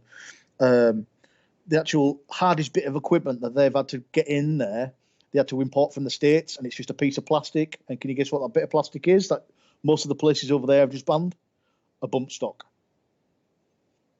It was the hardest thing that she said that they could get. I mean, they've got but you got uh, one. You got yeah, they've one. got one. They've got everything in there from Maxim guns to M134 Delta fucking miniguns to Carl Gustavs to fucking every weapon system you can think of. A Yep. firearm is in this collection. And she said the hardest thing that they've ever had to try and import or get hold of is this fucking bump stock. Which It's a quite rubber comical. band and a Yeah, belt loop yeah. would fucking do the same thing. And that's why I say machine guns are stupid. Unless it's primary defensive fire, PDFs. It's set up on, except for, I will say, for stalls and some other aspects to get out of an ambush.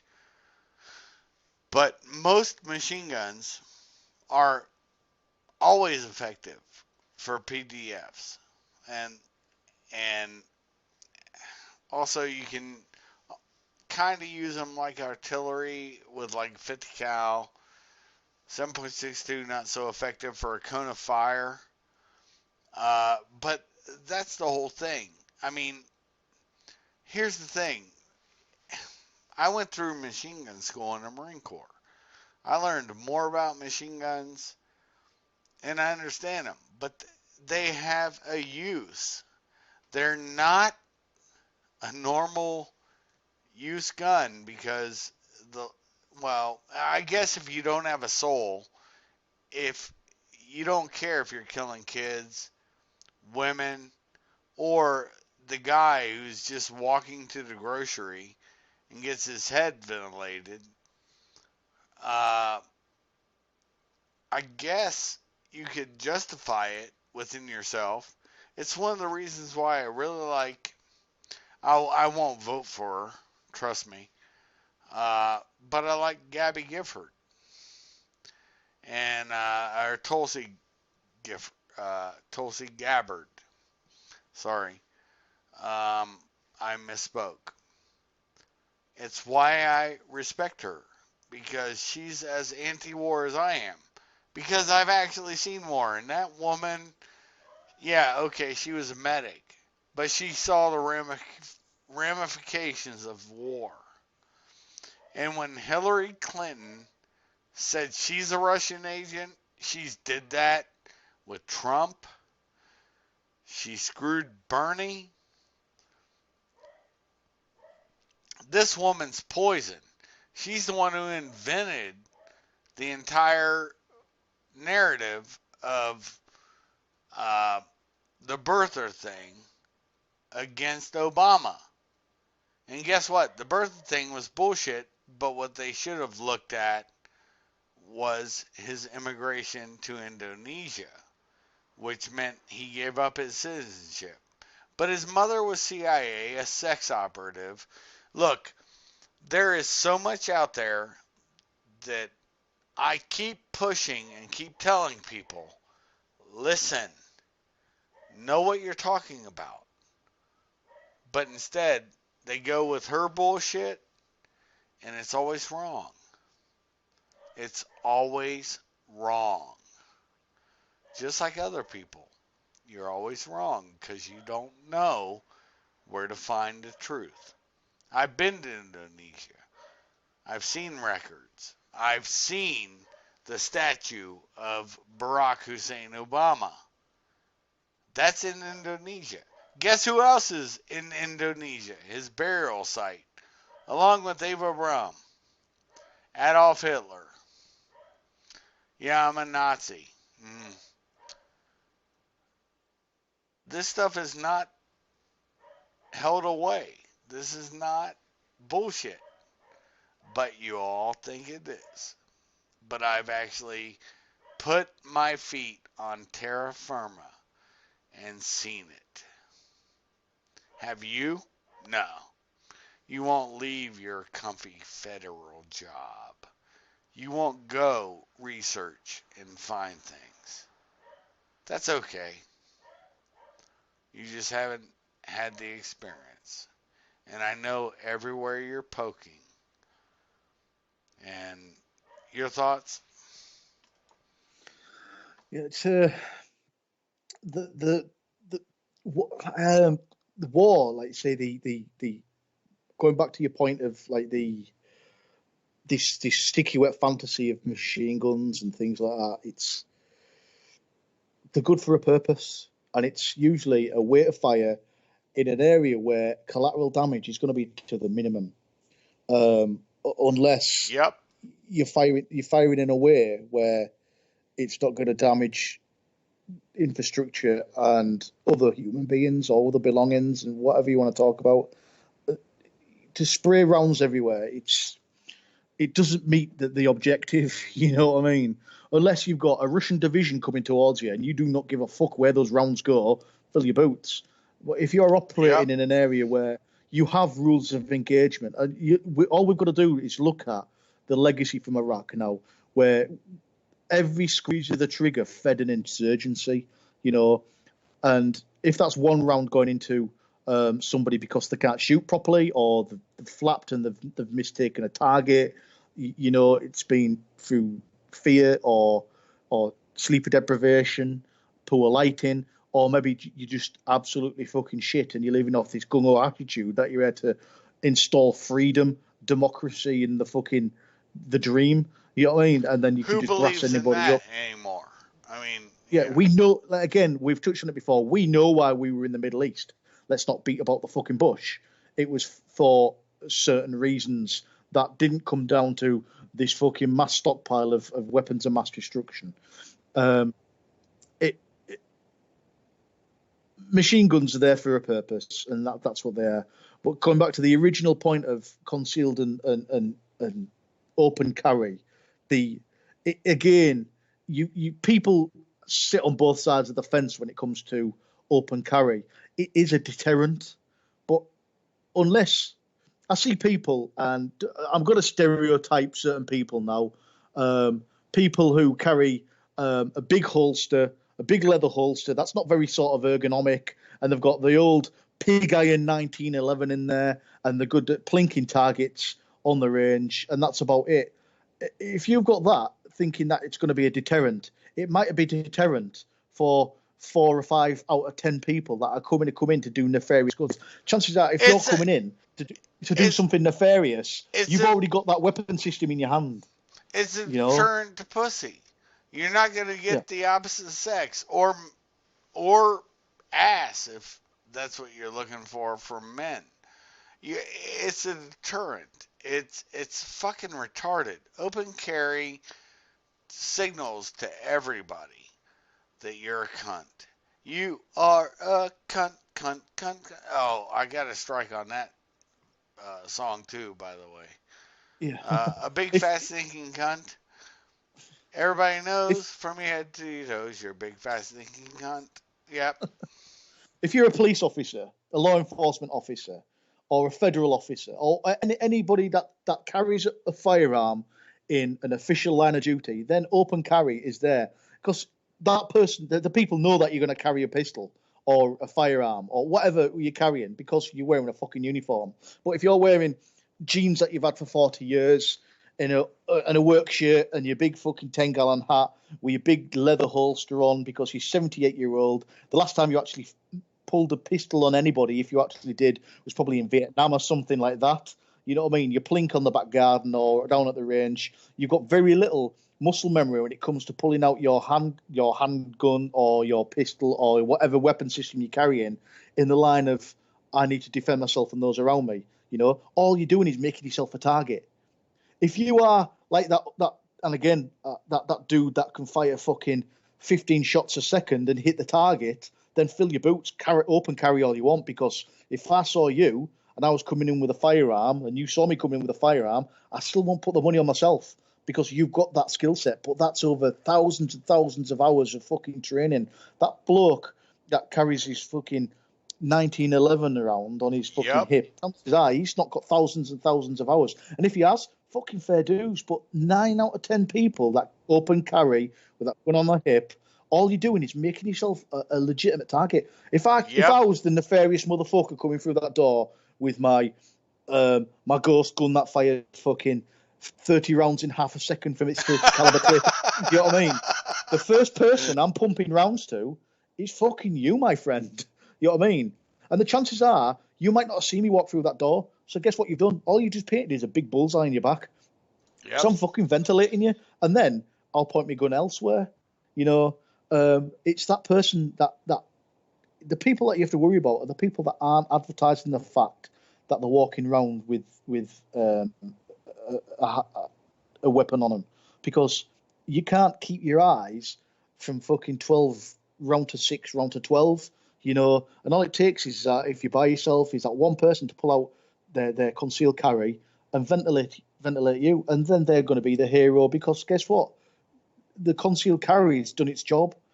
It's a good person stopping a bad person with a concealed carry license fucking firearm or registered firearm, a legal carry. You know, that's the entire.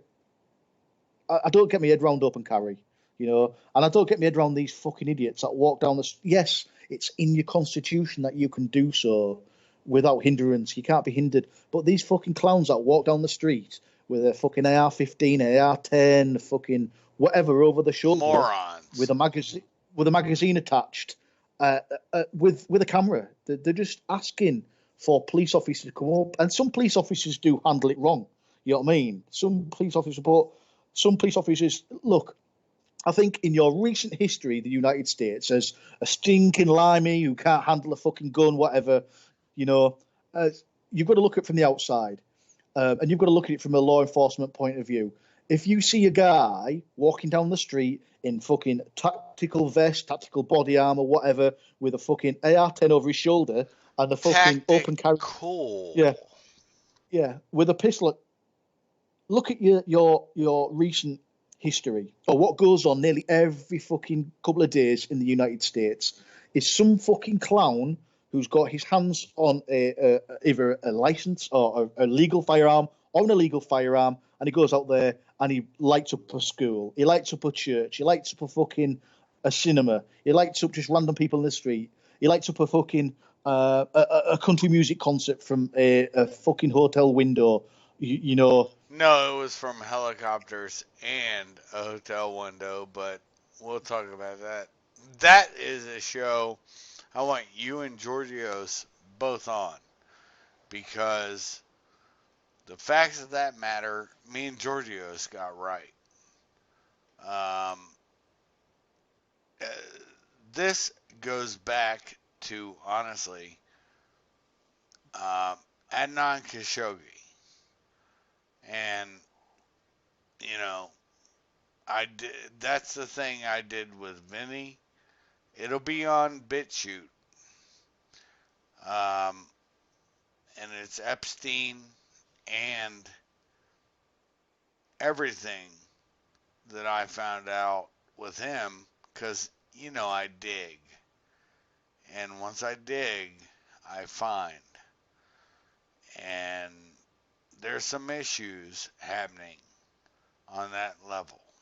And that's all I'll say on that until it populates in BitChute.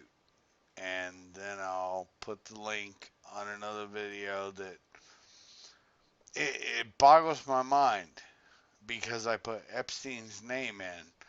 That's what it is. Same thing with Fredo because I said spaghetti inward and I said uh, names that were worse than Fredo because Fredo just means an inept brother, if you really want to look at it. And lasagna inward.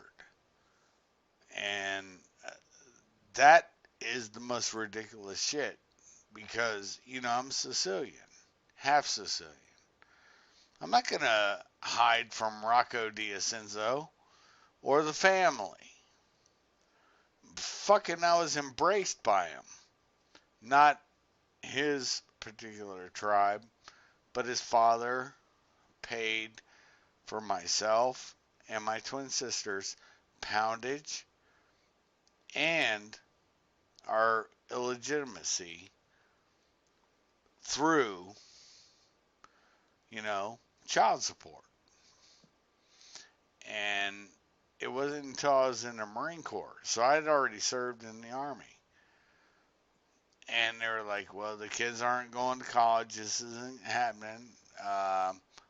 The consularage was like, hey, I am Dago, motherfuckers. And I'm also a Kraut. And here's the beautiful part about this. I'm still kind of, you know, there with them. Uh, don't think lines don't end, but nobody wants to look at family lines. They want to think they know everything. Guess what? You don't. And Strongsville, Ohio knows me. And guess what? You fly by the seat of your pants, you're going to buy it. And I will too. It's okay. But you honestly should research shit before you start saying shit. Because I'm as proud of my spaghetti and lasagna in word as I am of my kraut. And I'm also proud of my nieces and nephews and their Elizondos and Asburys. Yeah. Oh, they're Mexicans. Wait, hold on. I should hate my twin sister having had babies from a Mexican. Oh, yeah. You know everything. Fuck you. Oh, dude. This is this is just so much bullshit and you fed into this. You fed into this because that's your narrative. Well, I'll blow it away every step of the way. And the government knows that too because they know the facts. But you don't. Mm. Go on and rant. I love listening to you going on your rants, brother. They fill me with joy. As they should, because it's all bullshit. All this shit's bullshit. It's meant to divide us. It's I'll, meant to I'll pull, divide us. I'll pull us back on track. I'll put us back on track. Yeah. So the the argument that we've had for concealed carry versus open carry, um, it's down to preference at the end of the day. But I would rather be that person that was there that with the concealed carry that wasn't identified and fucking ventilated by that nefarious motherfucker walking in behind me with his illegal firearm. You know what I mean? That was able to draw my firearm and put accurate stopping rounds into someone. You know what I mean? And neutralize that threat. Not be the hero or anything that, but just to preserve my own life and therefore being able to go home and see my children and my family, you know, and those around me, rather than be that guy that wants to walk around with a big dick energy, going, I carry a gun, don't fuck with me, to get my wallet out to pay for something, only to find that I've just had 556 go through my spine and reduce me to a shivering piece of jelly on the floor covered in blood, piss, and shit. You know, it's up to you at the end of the day, whether you want to be the target or whether you want to put rounds into the target. That's my argument, mate, and that's where I stand on it. I'll always be if I ever carry a weapon system and it's able to be concealed, I will always be concealed carry, never be open carry unless I'm in an official capacity. That's my argument, mate.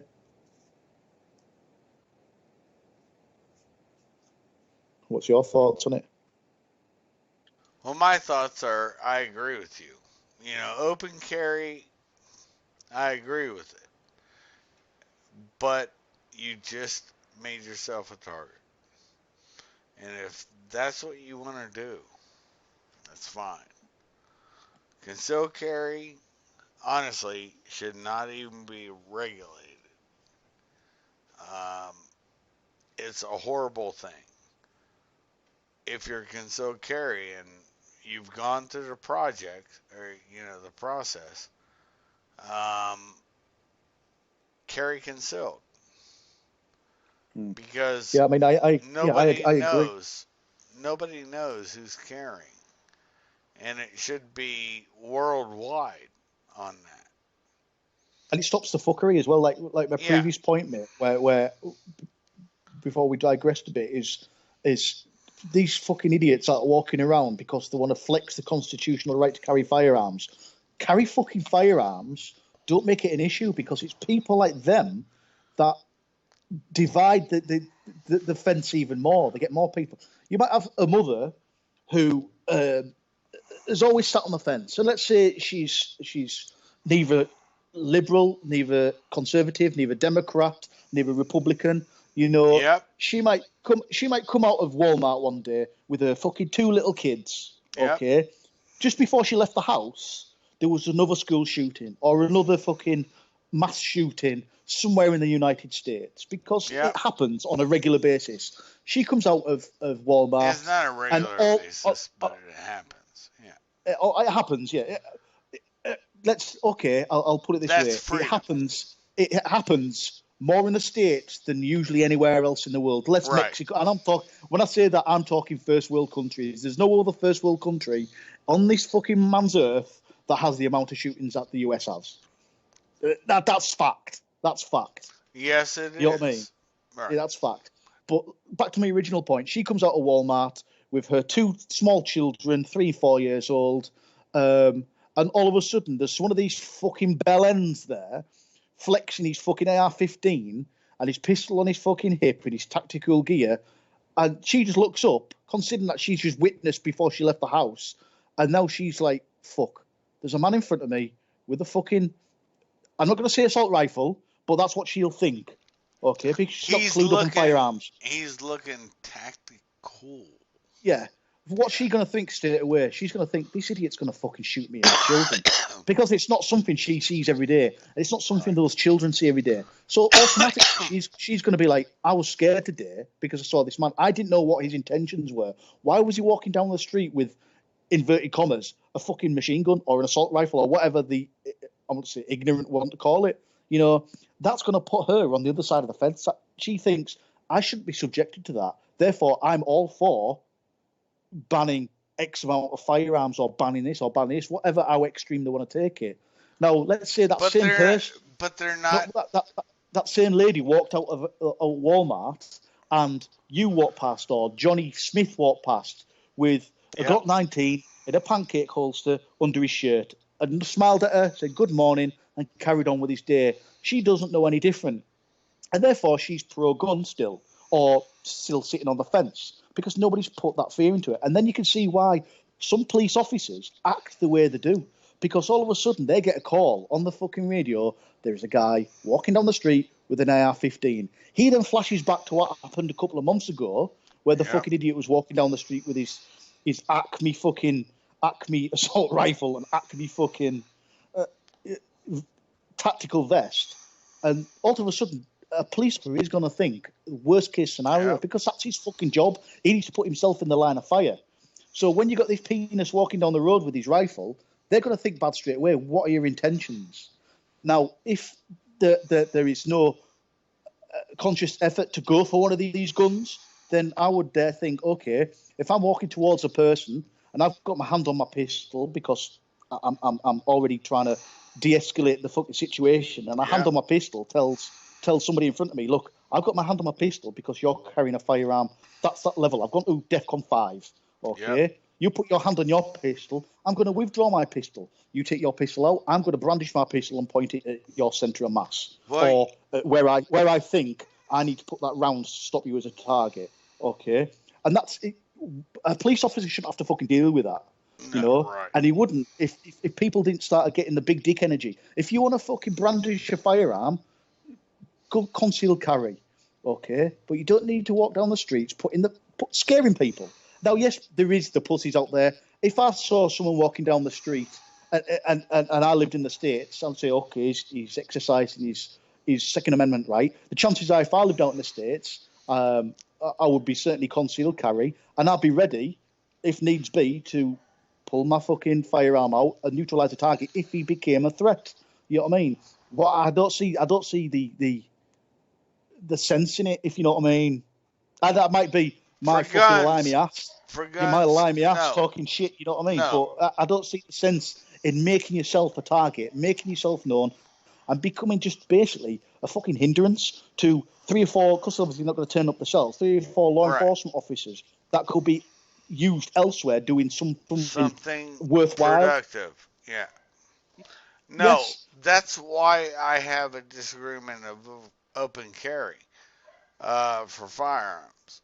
But I don't have a disagreement, and this is why I'm going to push a lot of shit into Ohio, is I carried on my hip, I was stopped one time um, with an Air Force. You've seen the picture. It'll be actually, all of this shit will be up. Um, Length of blade, it's all bullshit. Uh, Shovel, um, Crovel, whatever you want to call it. Also, um, knives.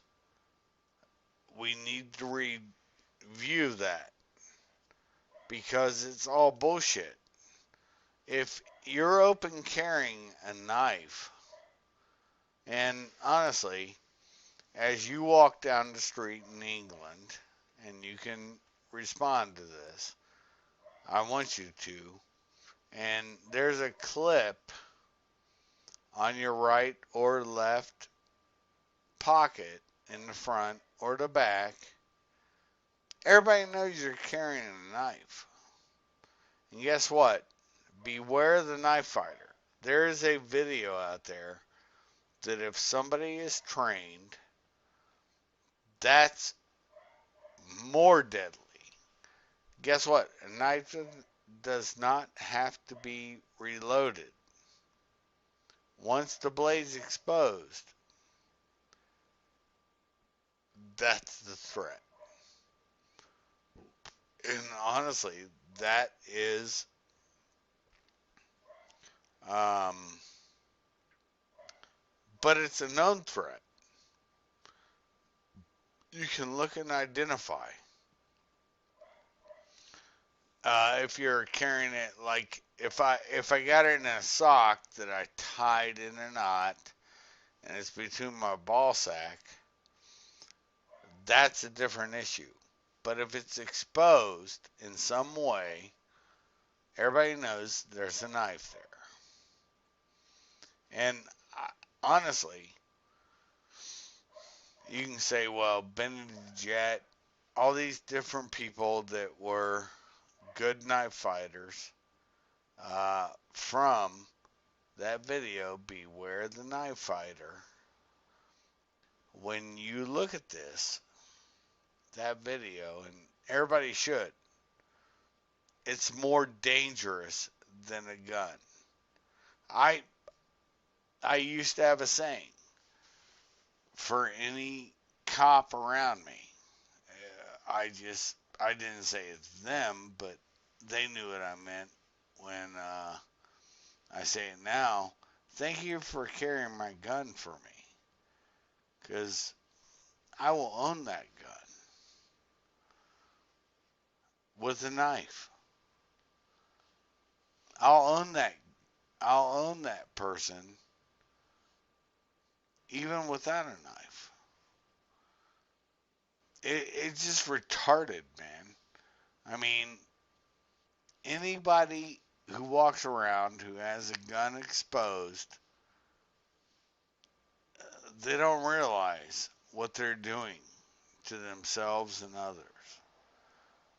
But that's something, and I don't think law enforcement looks at it this way. They're like, oh, our guys are this, that, and the other. They're big. No, you're not. No, you're not. Baz, how easy would it be for you to own that gun? For most people who have no weapons retention skills and others assets. Your thoughts?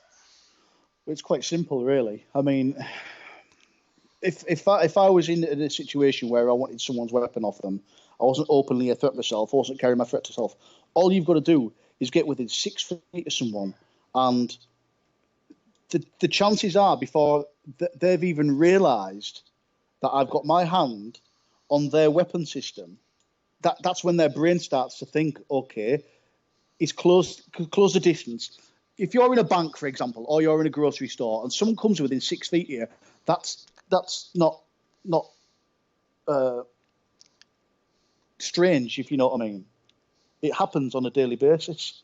Um, for them to just go in, take a weapon system off you, it takes less than a second.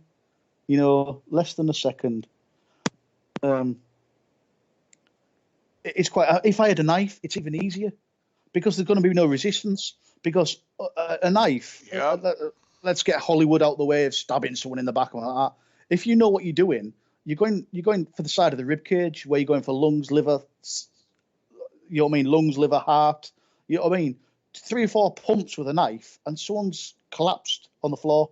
If you really want to get medieval and you want to start thinking ninjutsu, base of the skull, top of the spine, you're turning somebody into a jelly sandwich. Before I've even decided to bend down and pick up the weapon system of their corpse.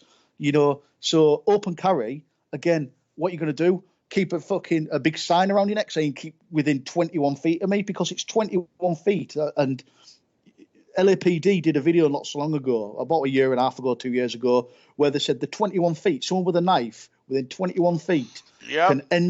can end you before you've even responded with a firearm. Okay, it's that split You second. won't even Someone, you won't even clear leather. And yeah, it wasn't and a in it, year ago. This was back in the 1980s. They yeah. had trained cops, and that's why I keep pushing a video everybody should look at. And um, It's that aerial video, isn't it, where it shows you Yeah, the police officer, yeah. and there's the guy, and he's a There, police officer, he's a fellow police officer, and he's standing with his top off, he's acting belligerent, and he's got like a rubber knife, and yeah. all they say to the copper that's actually standing there, who's going to have to withdraw his firearm, isn't trained in any special way. He's just there as basically as a guinea pig. They say, okay, what we want you to do is draw your firearm and put one single round into the target effectively. And it shows that they can't, unless you're some SF operator that's got thousands of hours of training behind them, it ain't going to happen, especially as a civilian, unless you're one of these dudes that's down at Taran Tactical every fucking single day doing cool shit. But chances are your average firearm is just going, oh, he's going to the range and plinking a few fucking 100 rounds off a month, maybe not even that. So, and it shows you him, that police officer, before he's even withdrawn his firearm and got a lock on target, he's been stabbed about 3 or 4 times with this rubber knife, and that's 21 feet away, and he was expecting trouble, So standing in a grocery store or in a bank, and someone's 3 feet behind you, they've got that pistol out of your holster, if it's a shit holster, you know, and they've put 3 or 4 rounds into you before you've even realised what the fuck's going on, you know. Or if you've got one of these holsters that's got a security Oh clip on it, yeah. what are you doing? Why are you carrying it then? If you've got a firearm on your hip that can't be drawn within less than a second, what are you doing? What are you doing? You just might as well put it in a rucksack in your back and have a big sign around your neck saying, "I'm carrying a big gun." You know, because if you can't withdraw that firearm quickly when you need it, why are you carrying it? I tell you why you're carrying it. It's just big dick energy. I've got a gun. I'm flexing my Second Amendment rights. Yeah, nice one. You're flexing your Second Amendment rights that everybody knows you have anyway, as just painting a target on your back. Like I said, it's fucking idiotic. It's completely idiotic. Well, that's why carrying a axe. Uh, that's why carrying. If people want to do this, I'm not a fan of this. But open carry, I'm not a fan of at all. Open carrier battle Um, axe. but an axe, I have no problem with. A knife, a sword, even, or a pike. I don't give a fuck what somebody carries. I Got mean, you and medieval. I are laughing about this, but I don't care. Carry something that makes everybody. If I'm going through a Kroger's, I see a guy with a pike that's covered with a leather thing on the end of it, you know, for the knife not to be, or for the pike not to be used. If they're carrying a sword, a long ass sword, I don't care if it's a bastard sword, whatever. Um, if it's in the scabbard and they're open carrying, I don't care. If it's a sword that somebody, you know, wants to use, um, that's thinner, I don't care. You know, my point is the more people see and it normalizes that people have things, the less apt they're going to use violence. And you know why? I'll tell you why.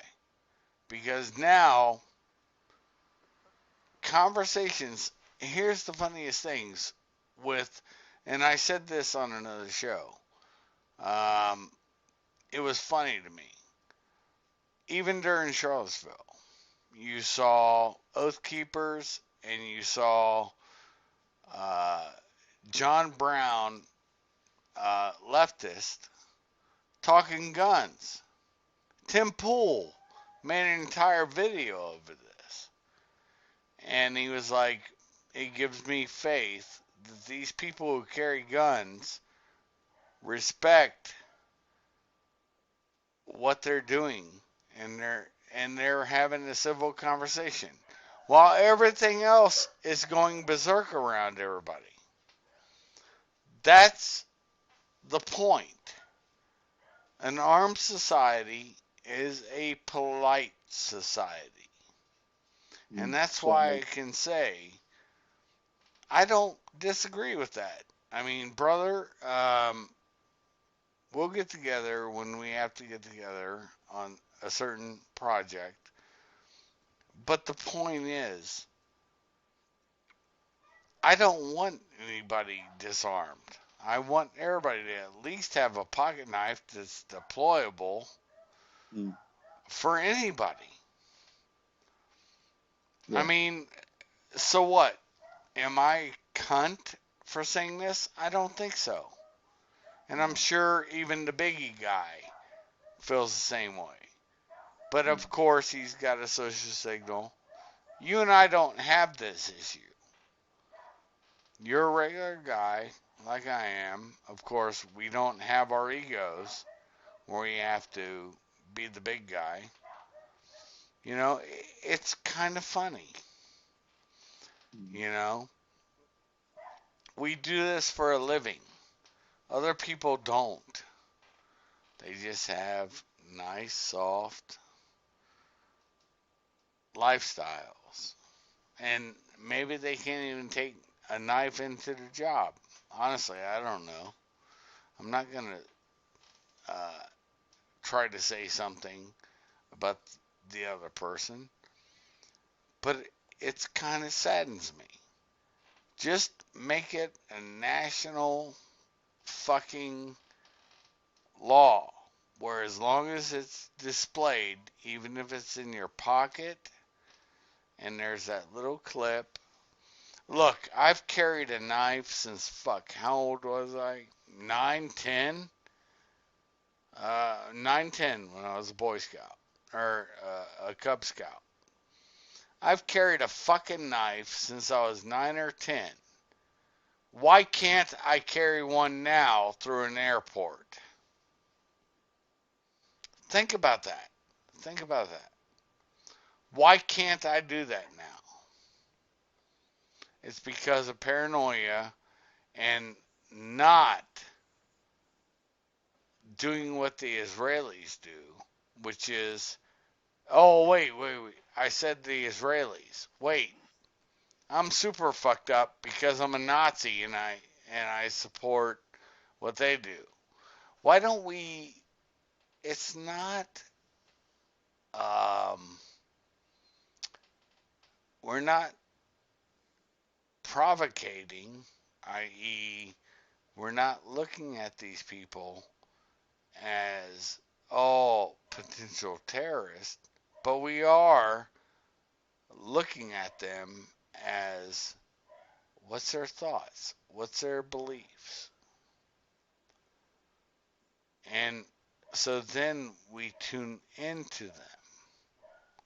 But of course, I'm a Nazi, so of course I wouldn't believe anything that Israel does, right?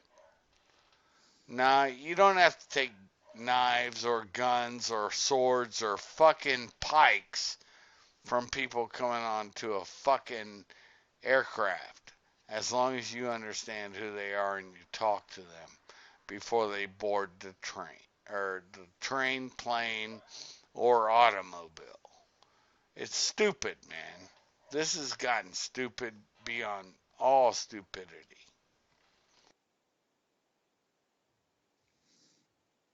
Yeah.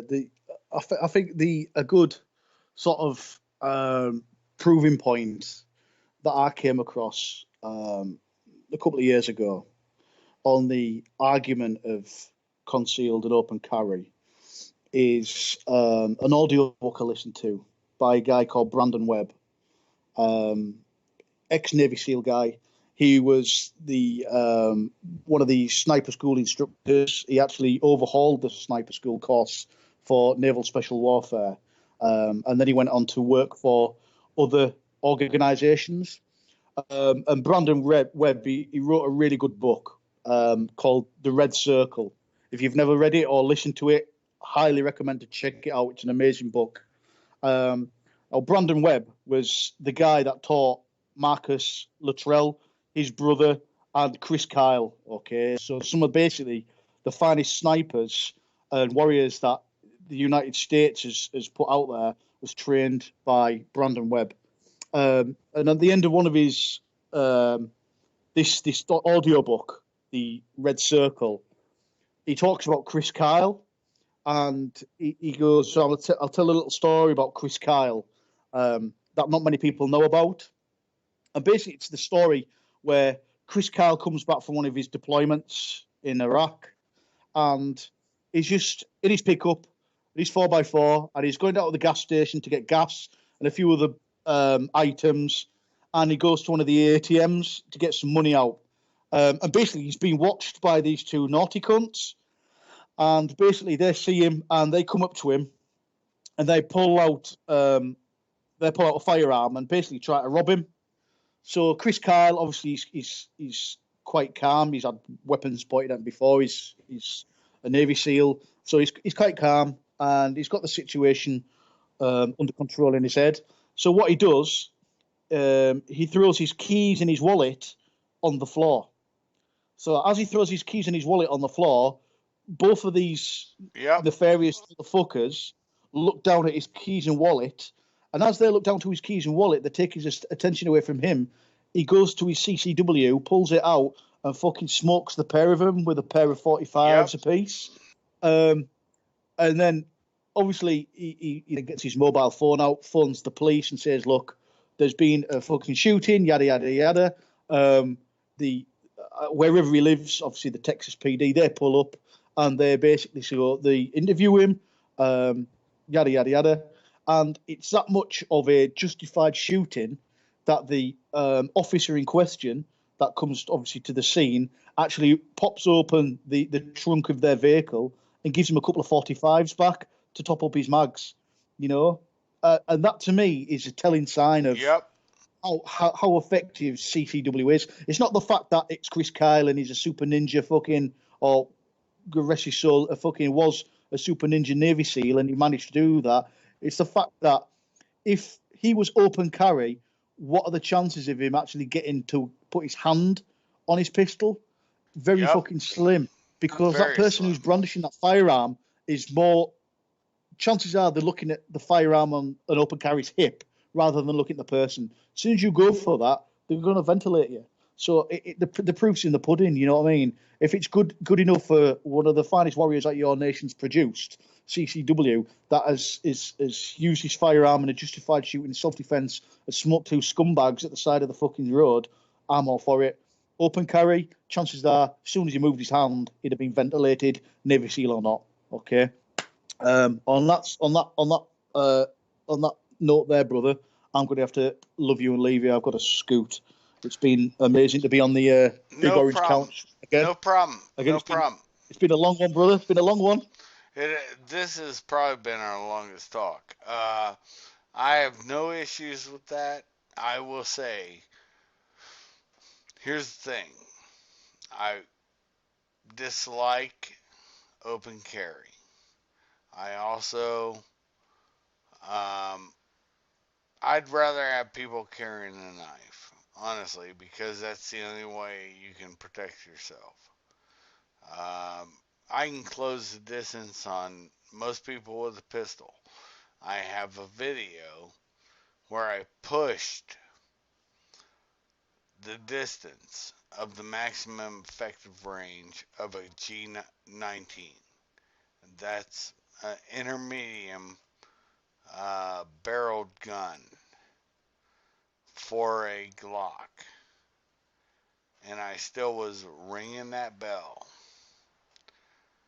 But even at that range, if you guys look at Beware the Knife Fighter, knives are much better to carry every day than a gun. But you have to have training for a knife or a gun. And that's a fact. And with that being said, thank you for sitting on my big orange couch. Pleasure, brother. It's a I pleasure. am going to slowly raise the drawbridge at Kaiser's Castle. and finish off during this time your coffee, tea, soda, or adult libation, and have a great day, because I always have a great day. So does Baz. So does everybody I know. We don't get wrapped up into shit, but what we will do is answer shit without being demanded to answer it. And that's where the failure happens. Never demand anything from any of us. We'll openly tell you offline. You can record it. Doesn't matter. But that's the fuck up. And with that being said, Baz, thank you for stopping by Kaiser's Castle. I'm going to Thank shut you, it mate. down right now. All right. Much love. Much love, brother.